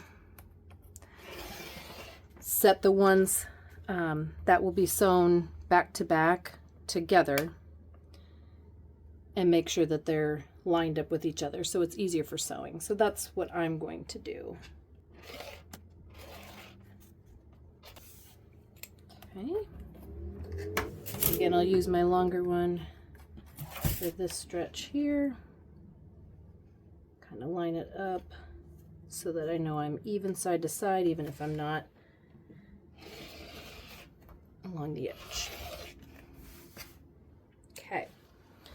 So I'm going to cut all of these out, and it takes just a little bit. And I'm going to actually, here are the handles if you would like to cut that out to use the handles. So they have that included underneath the instructions. I want to get the instructions off so it's a little easier to cut. So I'm going to set that aside. All right. can use a different ruler for the sides here.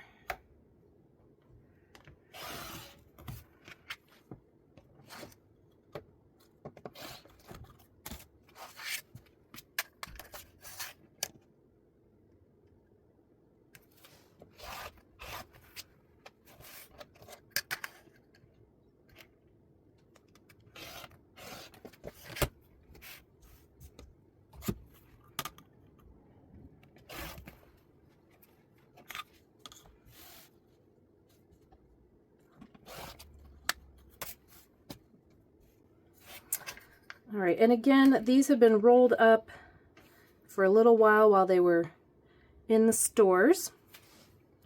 So if you're nervous about the wrinkles that you see here, you can use an iron. I would not go as hot as you do with a cotton, but you can go with a decent amount of heat. Make sure you're on the back side of the cuddle. I use a pressing cloth on the other side, and just if you're moving your iron, go with the direction of the nap. Doesn't take much, and it gets it right out. All right, just 2 more to cut.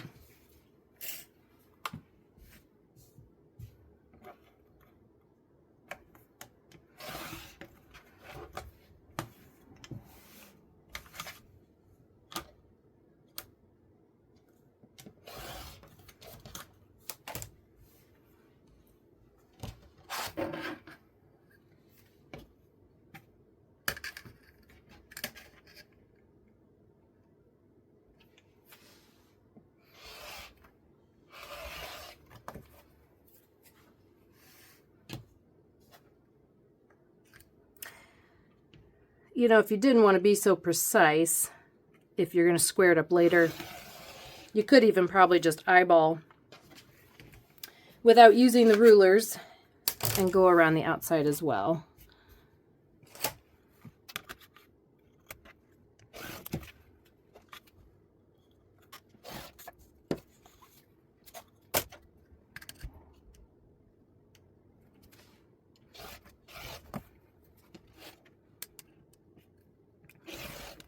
All right.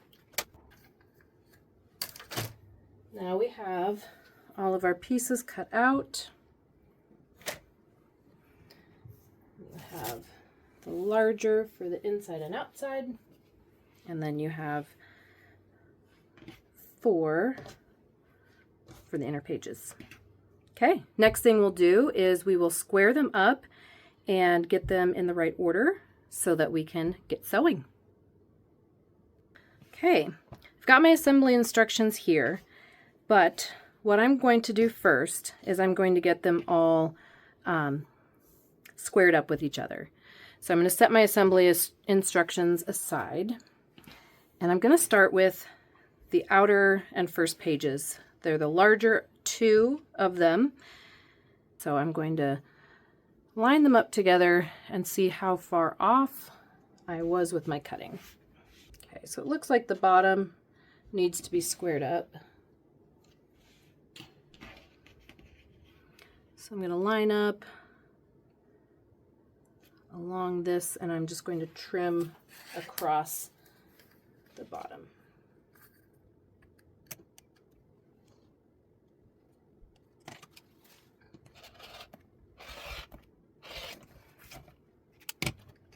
Okay, the top doesn't look too bad. So from here, I am going to pin them together. However, I also would like to put batting inside just to make it a little more durable, just a little bit thicker. So I'm going to grab some batting and I'm going to set it underneath and pin all of it together. So let me grab that. All right. I'm going to carefully pull this aside so I can get my batting up here. They recommend using some basting spray when you put one of your pieces down. So I'm going to do that again with my OD 505 temporary adhesive. Just going to put a little in the middle. Okay. Then I will take my top piece lay it over, and then I'm going to pin it. Now we will end up leaving an area here in the bottom open, so I'm going to put a couple pins perpendicular so I know that that's where I'm starting and stopping. And then from there, I'm going to pin around the outside. And while these are right sides together, they're not nearly as slippery as two pieces of Luxe Cuddle right sides together. So that's always helpful.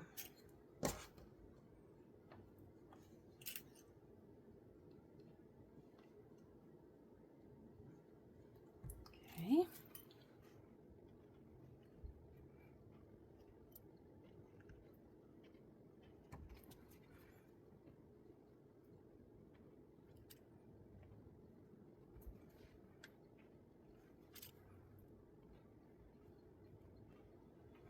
Okay, I will double pin, but right now I'm going to cut generously around with the batting.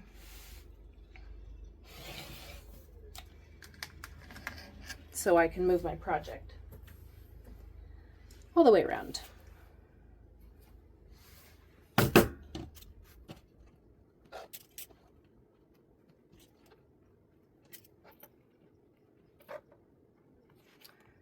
So after this, we'll do the same process with our other pieces. However, it's a little trickier because we have to make sure when it's all sewn together, the right pages are in the right order. Not really helpful having a book counting if the order is not correct. So we will get to that in just a minute. And the assembly instructions that we cut out do tell us which ones go together. So that takes all that brain power and work out of it for us.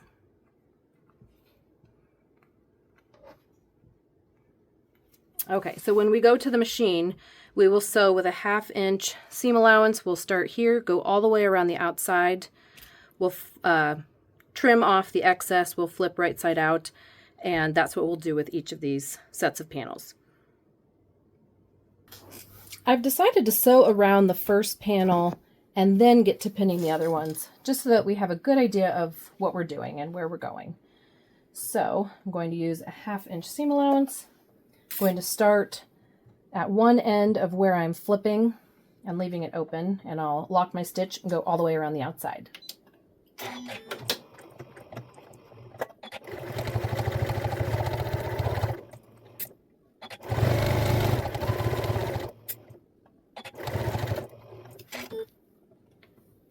I'm going to leave my second row until I'm all the way done before I take any of those out.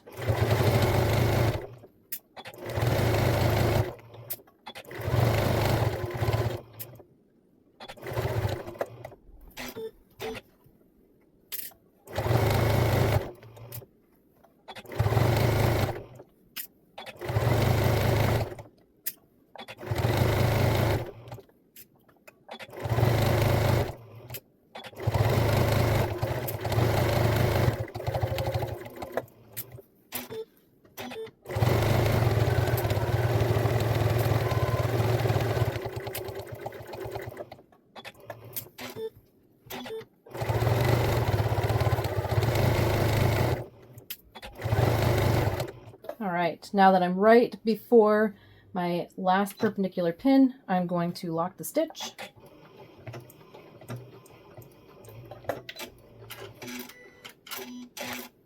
Now we can take all the second row of pins out, and then we'll go back to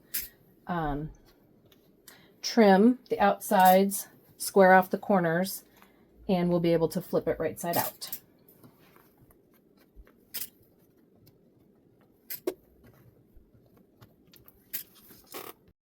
All right, now that we've sewn all the way around the outside, I'm going to get rid of the excess batting.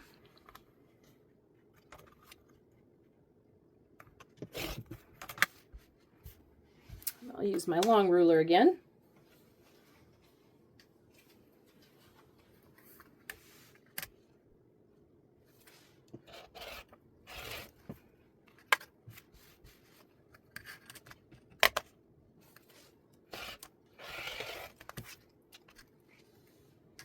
Okay, now one other thing that I'm going to do is I'm going to square off the corners.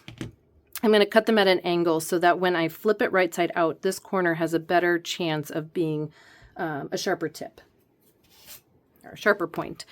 So I'm just going to, you want to make sure you do not cut where you stitched. So I'm going to go out just a little bit.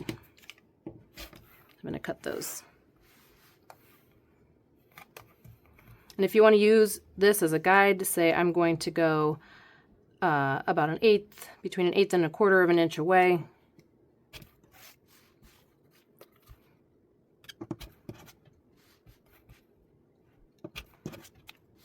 All right. So the next step with this will be just to turn it right side out. And again, you don't need to use batting or anything in the middle. It gives it just a little bit more structure, which is kind of nice. Sometimes I like to I put my finger in the point and then use that to kind of help push it out from the other side. You can also stick your hand in or use a tool to do that. All right, so we will end up hand stitching this closed. But this is what the panels will turn out looking like. So we'll get the other ones in the middle and we'll stitch them together, and that will be our soft book. So now that we know kind of where we're going, we'll square up the other panels and get them sewn together as well. All right, this next part is, in my opinion, one of the trickier ones. This will tell you what pages come next. Sometimes it's helpful for me just to look at them and say, okay, this is page 1, here's page 2. So it will go down. So when we go page 1, page 2, so we need page 3 to be right here. So it would be page 3. Then we would need page 4, which is right here. So it would be right sides together here. And then we need 5, 6, 7, 8, 9, 10. All right, so now we have the ones that go together. But in order to have them in the right order, we need them to be right sides together. So I'm going to put 3 down with 9 and 2 on top. Okay, so I have 3 and 8. I have 2 and 9, and I'm putting them right sides together. So the 2 and the 3 are by each other, and the 9 and the 8 are by each other.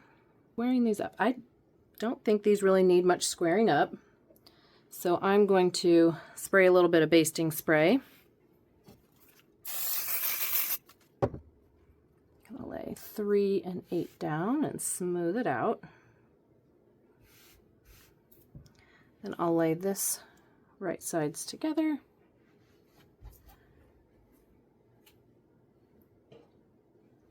I'm actually going to cut this a little bit now,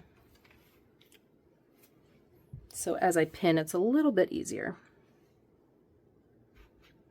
Okay, so I'll start by putting perpendicular where my opening will be. And you can put however much space you're comfortable with. I know that once I get this sewn, it's usually pretty durable pulling through the hole, but if you want to be able to get your whole hand in there, you can certainly make that hole a lot wider. I'm just going to go about that size.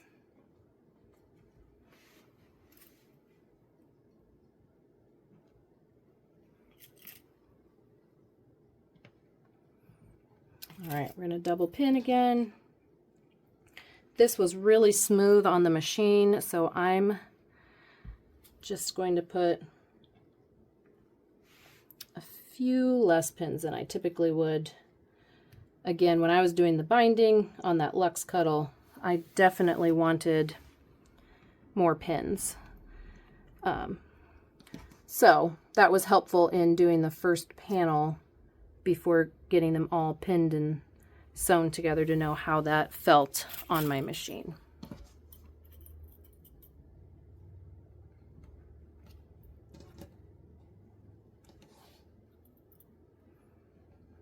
Okay. And then after this, we'll double pin.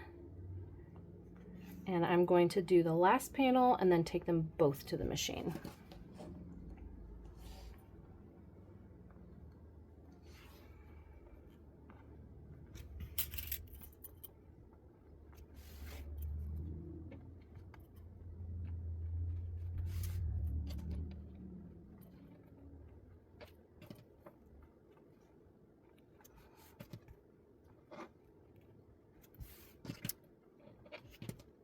Okay, I'll set that to the side.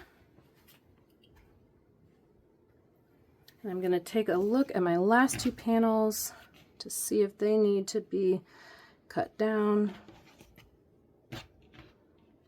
I am going to square these off.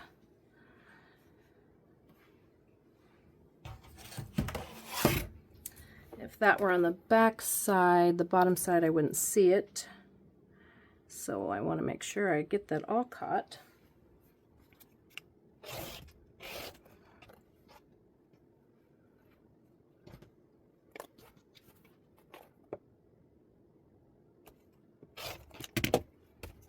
All right.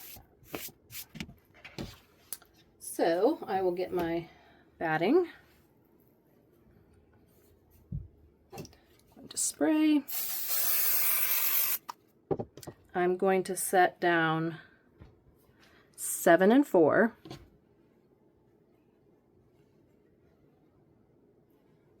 Smooth it out. My rotary cutter out of the way.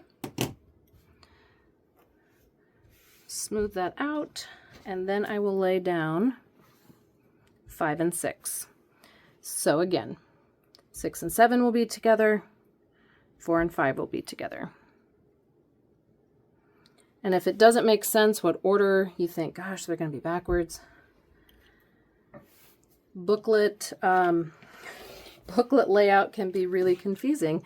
So just trust that as long as the numbers are together, you are going to be fine. All right, and then we'll double pin here and get these last two on the machine. And we are probably over halfway through with this part of the project as well. So you can see how this kit is super easy and fast, and yet it looks like you did a ton, and it's such a great gift. So we'll get this all pinned. This is also a great kit if it's one of your first projects with Cuddle. It gives you really a good variety. You've got digital print, you've got Luxe Cuddle, you have a lot of different techniques. You've got, stitching and flipping things right side out. You're adding batting. You're doing binding. Just lots of different techniques. So if it's your first project with Cuddle, this is a great one to get you comfortable with the different techniques and different types. All right, we'll get our second row of pins in, and then we're ready to stitch.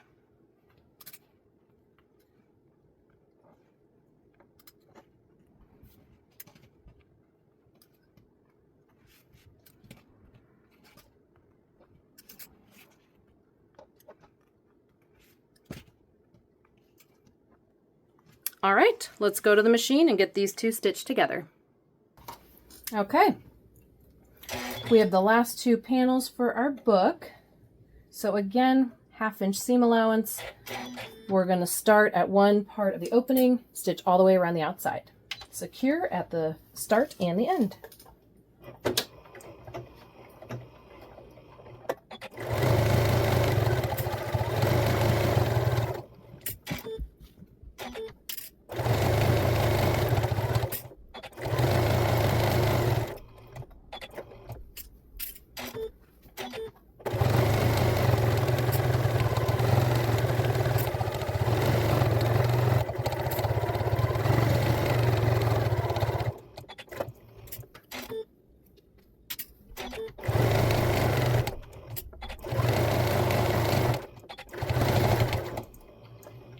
Now you certainly can sew quite a bit slower than I'm going. This feels very comfortable on my machine. My dual feed system is really helping guide it without things slipping, so I'm able to feel in control. But if you don't and you need to take it slower, by all means. Okay, I'm going to stop right before the perpendicular pin and lock my stitch. Okay, I'm going to set this one aside and stitch the other one. All right, starting where the opening is, lock my stitch, and we're off.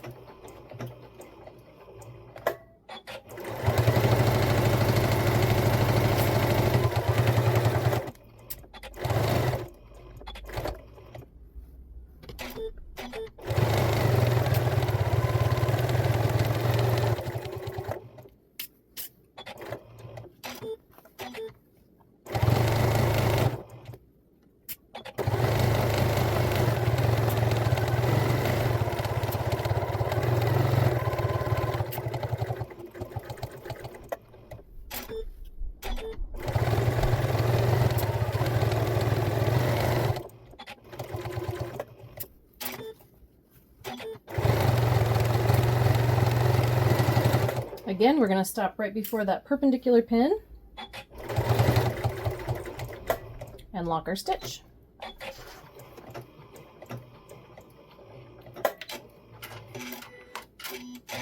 All right, I'm going to take a minute and get these extra pins out, and then we will go back, trim off the excess batting, clip the corners, and flip them right side out.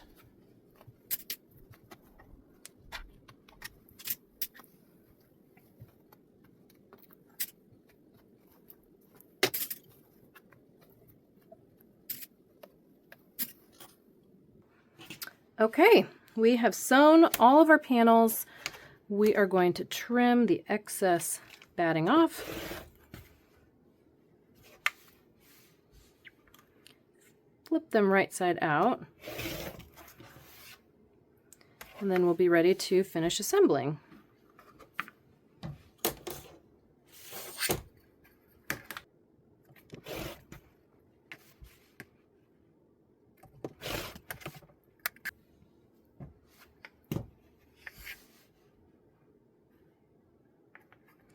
And again, you probably could eyeball this with your rotary cutter. I have this long ruler, and so it's just as easy to do that. Because this will not, it'll just be on the inside in your seam allowance, so nobody will ever see it.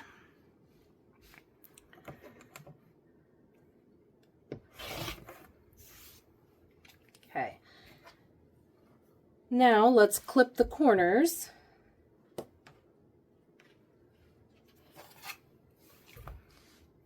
And again, I'm going to use that 1/4 inch guide on this ruler.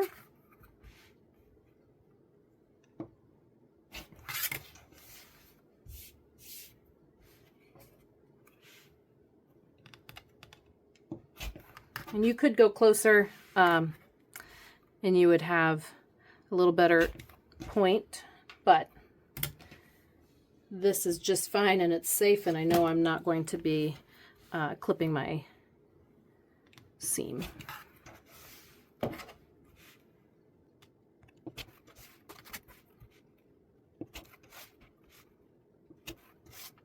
Okay, we're going to flip them right side out.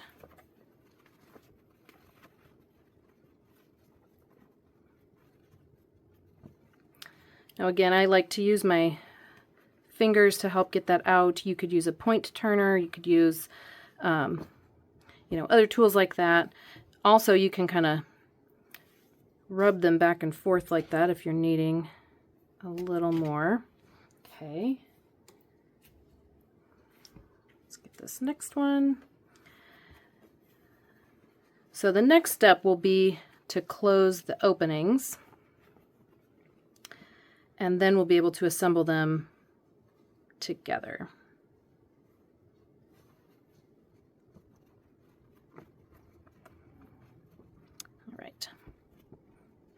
2, 3.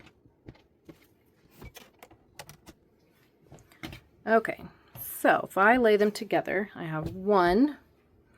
Find my 2 is here, so I'm going to lay that down. 2, 3, 4, 5, 6, 7, 8, 9, 10. So I know that I have sewn them all correctly. So the next step will be to sew these shut. You can absolutely do this on the machine if you would prefer. Not everybody is able to or likes to hand sew. I don't mind. I like the more polished finish. But if you aren't able to or don't want to, you can just pin it closed and go to the machine and top stitch as close to the edge as you can, maybe 1/8 of an inch, just to make sure it's nice and closed. But I'm going to do a ladder stitch by hand, and I'll show you that. So let me go get my needle and thread. Okay, so I have my needle and thread. I have 1 strand. It is not doubled up, and then at the end I just put a little knot in it. So I'm just going to do a ladder stitch. What I like to do is I come, here's where the beginning of my opening is. So I come inside the opening, and I like to come right up past the opening, and I make sure if I tug it's not going to pull through. So from here I just come along the edge, and I don't pull it super tight right away. I'm going to wait till I get to the end to pull it tighter. And sometimes as I go, I like to take these pins out if they're kind of hard for me to stitch around. Like this one is getting in the way, so I'm going to take him out. And then I just want to make sure that it's still rolled in and approximately the same amount on each side.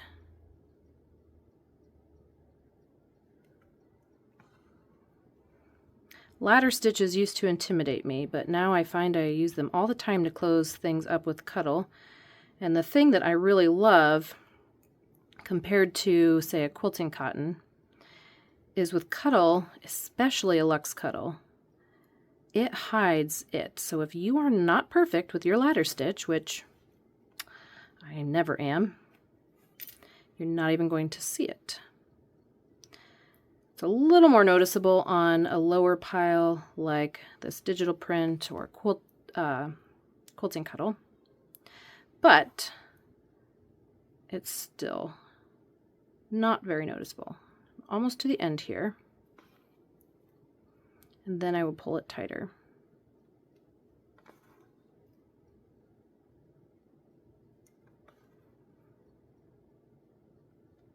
Okay, I like to come right up past the end of my opening.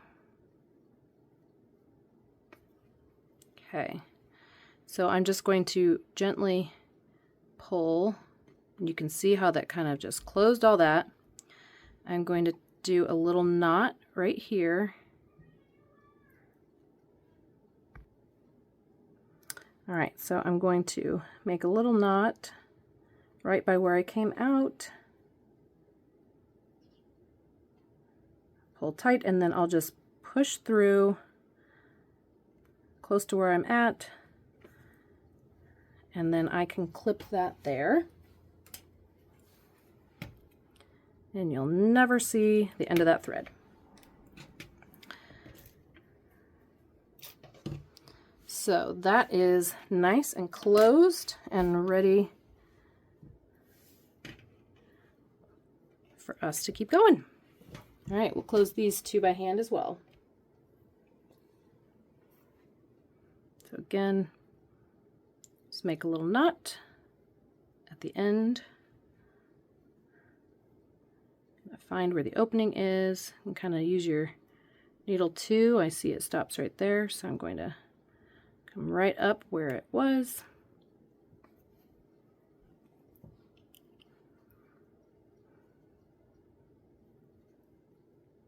And we'll just ladder stitch across.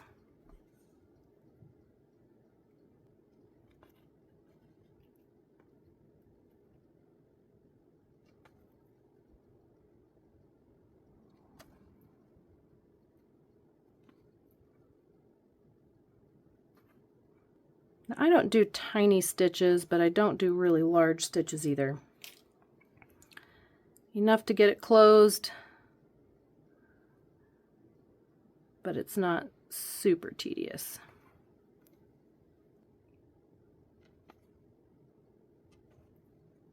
And again, however big you make your opening is however much you're going to have to hand stitch.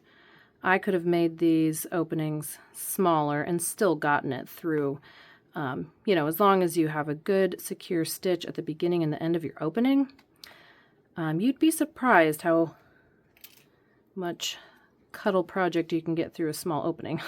I have definitely tried that out, tested that, I should say. So we're almost to the end here, and then we will pull it tight. You don't want to pull it too tight either, because if you pull it too tight, then it kind of gives it a curve and a pucker. So that's why I just gently pull it when I see that it's about where I'd like it and it's all closed, then I know I'm good. So again, I'm just going to gently pull. I saw it closed there. Then I'll just do a small knot that I can bury.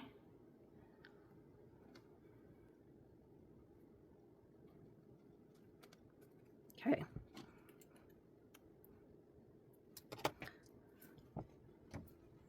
All right, and I need to get a little more thread on my needle. I would recommend using a polyester thread. Again, you're pulling tight on it and you don't want it to break on you. I actually like to use a thicker thread.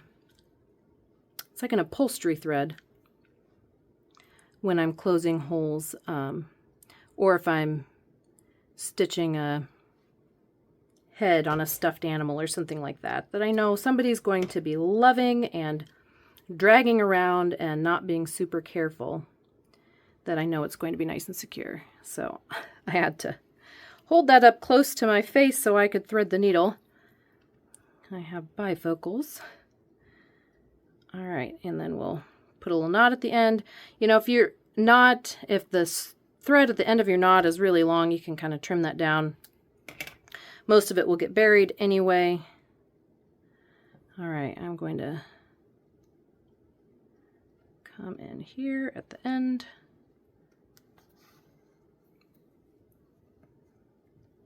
And we'll ladder stitch our last one closed. See how quick this project has gone. It would have been probably even quicker if I hadn't added the batting. I just feel like it gives it a nice little extra something. But we're nearly done, and we've done an entire blanket and a soft book that is just adorable.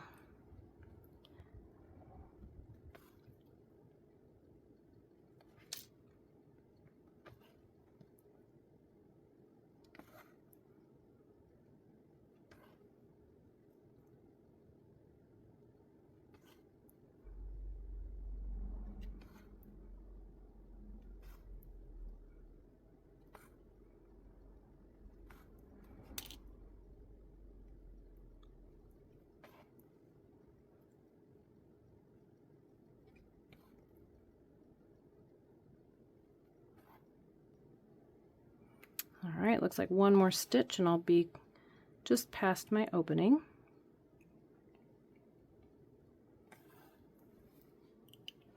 Again, I'm going to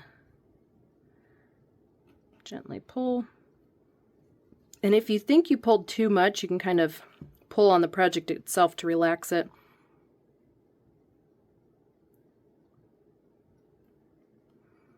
Do our knot. And bury the thread.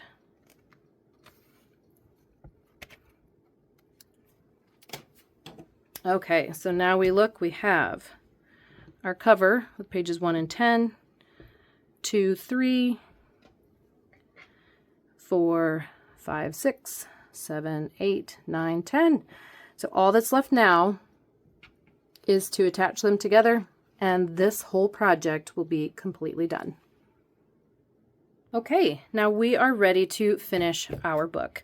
One thing I should mention before you move to this last step, if you want to add handles, you should take care of that. And if you would like to top stitch these, now would be the time to do that. So you would just take it to the machine and top stitch about 1/4 of an inch or so all the way around the outside of each of these. I think it's kind of fun and floppy, so I'm going to leave it without top stitching. So what we're going to do now is we're going to find the center of each of our pieces, and we're going to mark them. I'm going to mark them with a pin. So I'm simply going to fold them in half, and I'm going to stick a pin in the top and the bottom so I know where halfway is. Okay, so there's that one.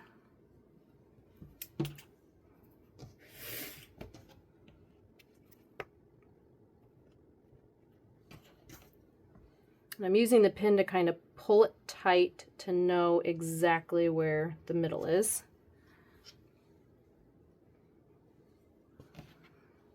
And if you haven't guessed what the next step is, we're going to line them all up, pin them together, and we're going to stitch them together. We're going to go up and down the middle a couple times to make sure it's nice and secure. Okay. So I'm going to start, I'm going to kind of center that on the top and bottom. I'm going to make sure my pins are lined up, and I'm going to leave those pins in, and I'm going to just add a couple of pins here on either side so it's not going to move on me.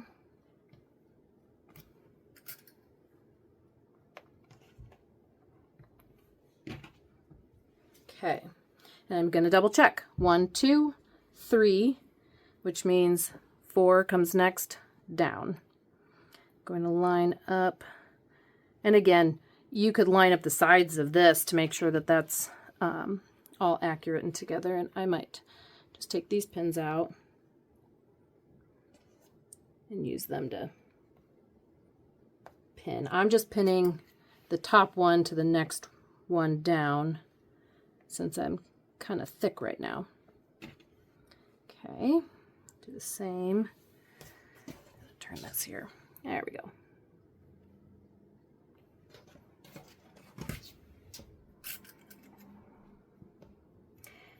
And you know what? If this book is not completely perfect, square and all that, that's part of the fun of it. All right. Now I'm going to mark so I know where I am stitching. So I'm going to take a ruler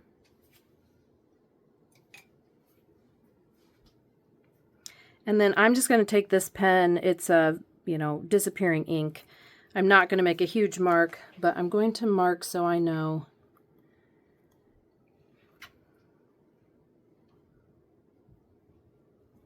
where I'm going. Okay, I'm going to line up my edge here. And honestly, if you just go against the grain, even if your pen doesn't mark, you can clearly see where you need to go. So I don't think this pen even made a little mark here, but the rest of it is just going opposite of the nap of the Cuddle. So we're going to take this to the machine. We're going to stitch up and down twice, and then we are done. Okay, our last step is to stitch all of these together to finish the book. One thing to keep in mind is I did choose to use batting in here, so it is fairly thick.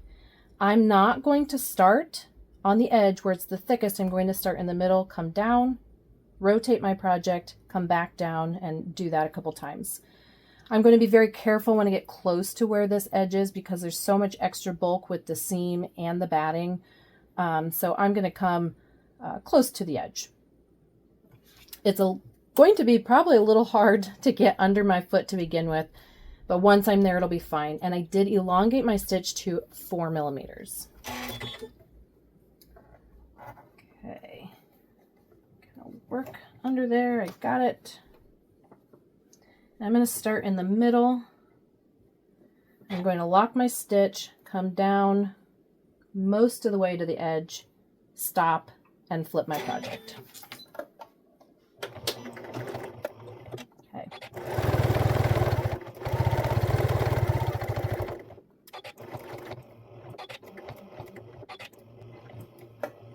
Okay, I think that's about as close as I can safely get without being too bulky for my machine. While my needle is down, I'm going to rotate. I'm going to come back along that seam and come back to the top and do the same thing. And I'm going to do this a couple times.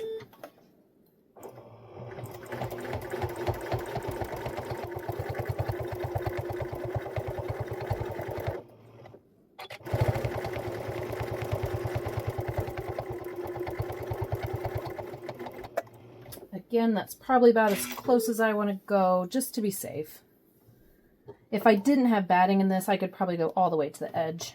But I just want to be safe with my project and my machine.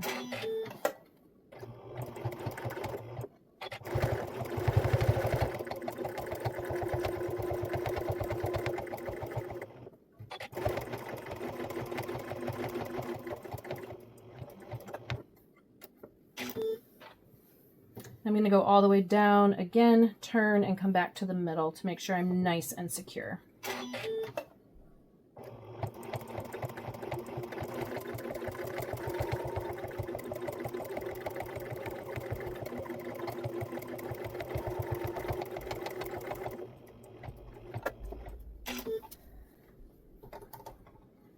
All right, and I'm going to come back to where I started.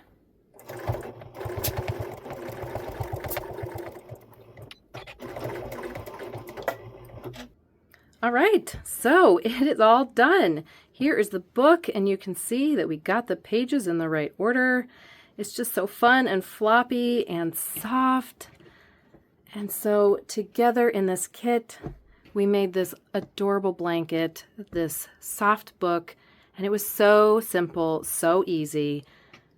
Just such a great kit. Thanks for joining me in sewing our Read to Me kit together. I'm sure that your blanket and your soft book turned out just as adorable as these did. Now, whether this was your first time working with Cuddle or if you've done projects in the past, I hope that you learned some tips and tricks along the way that will help you with your next project. I look forward to sewing with you again soon.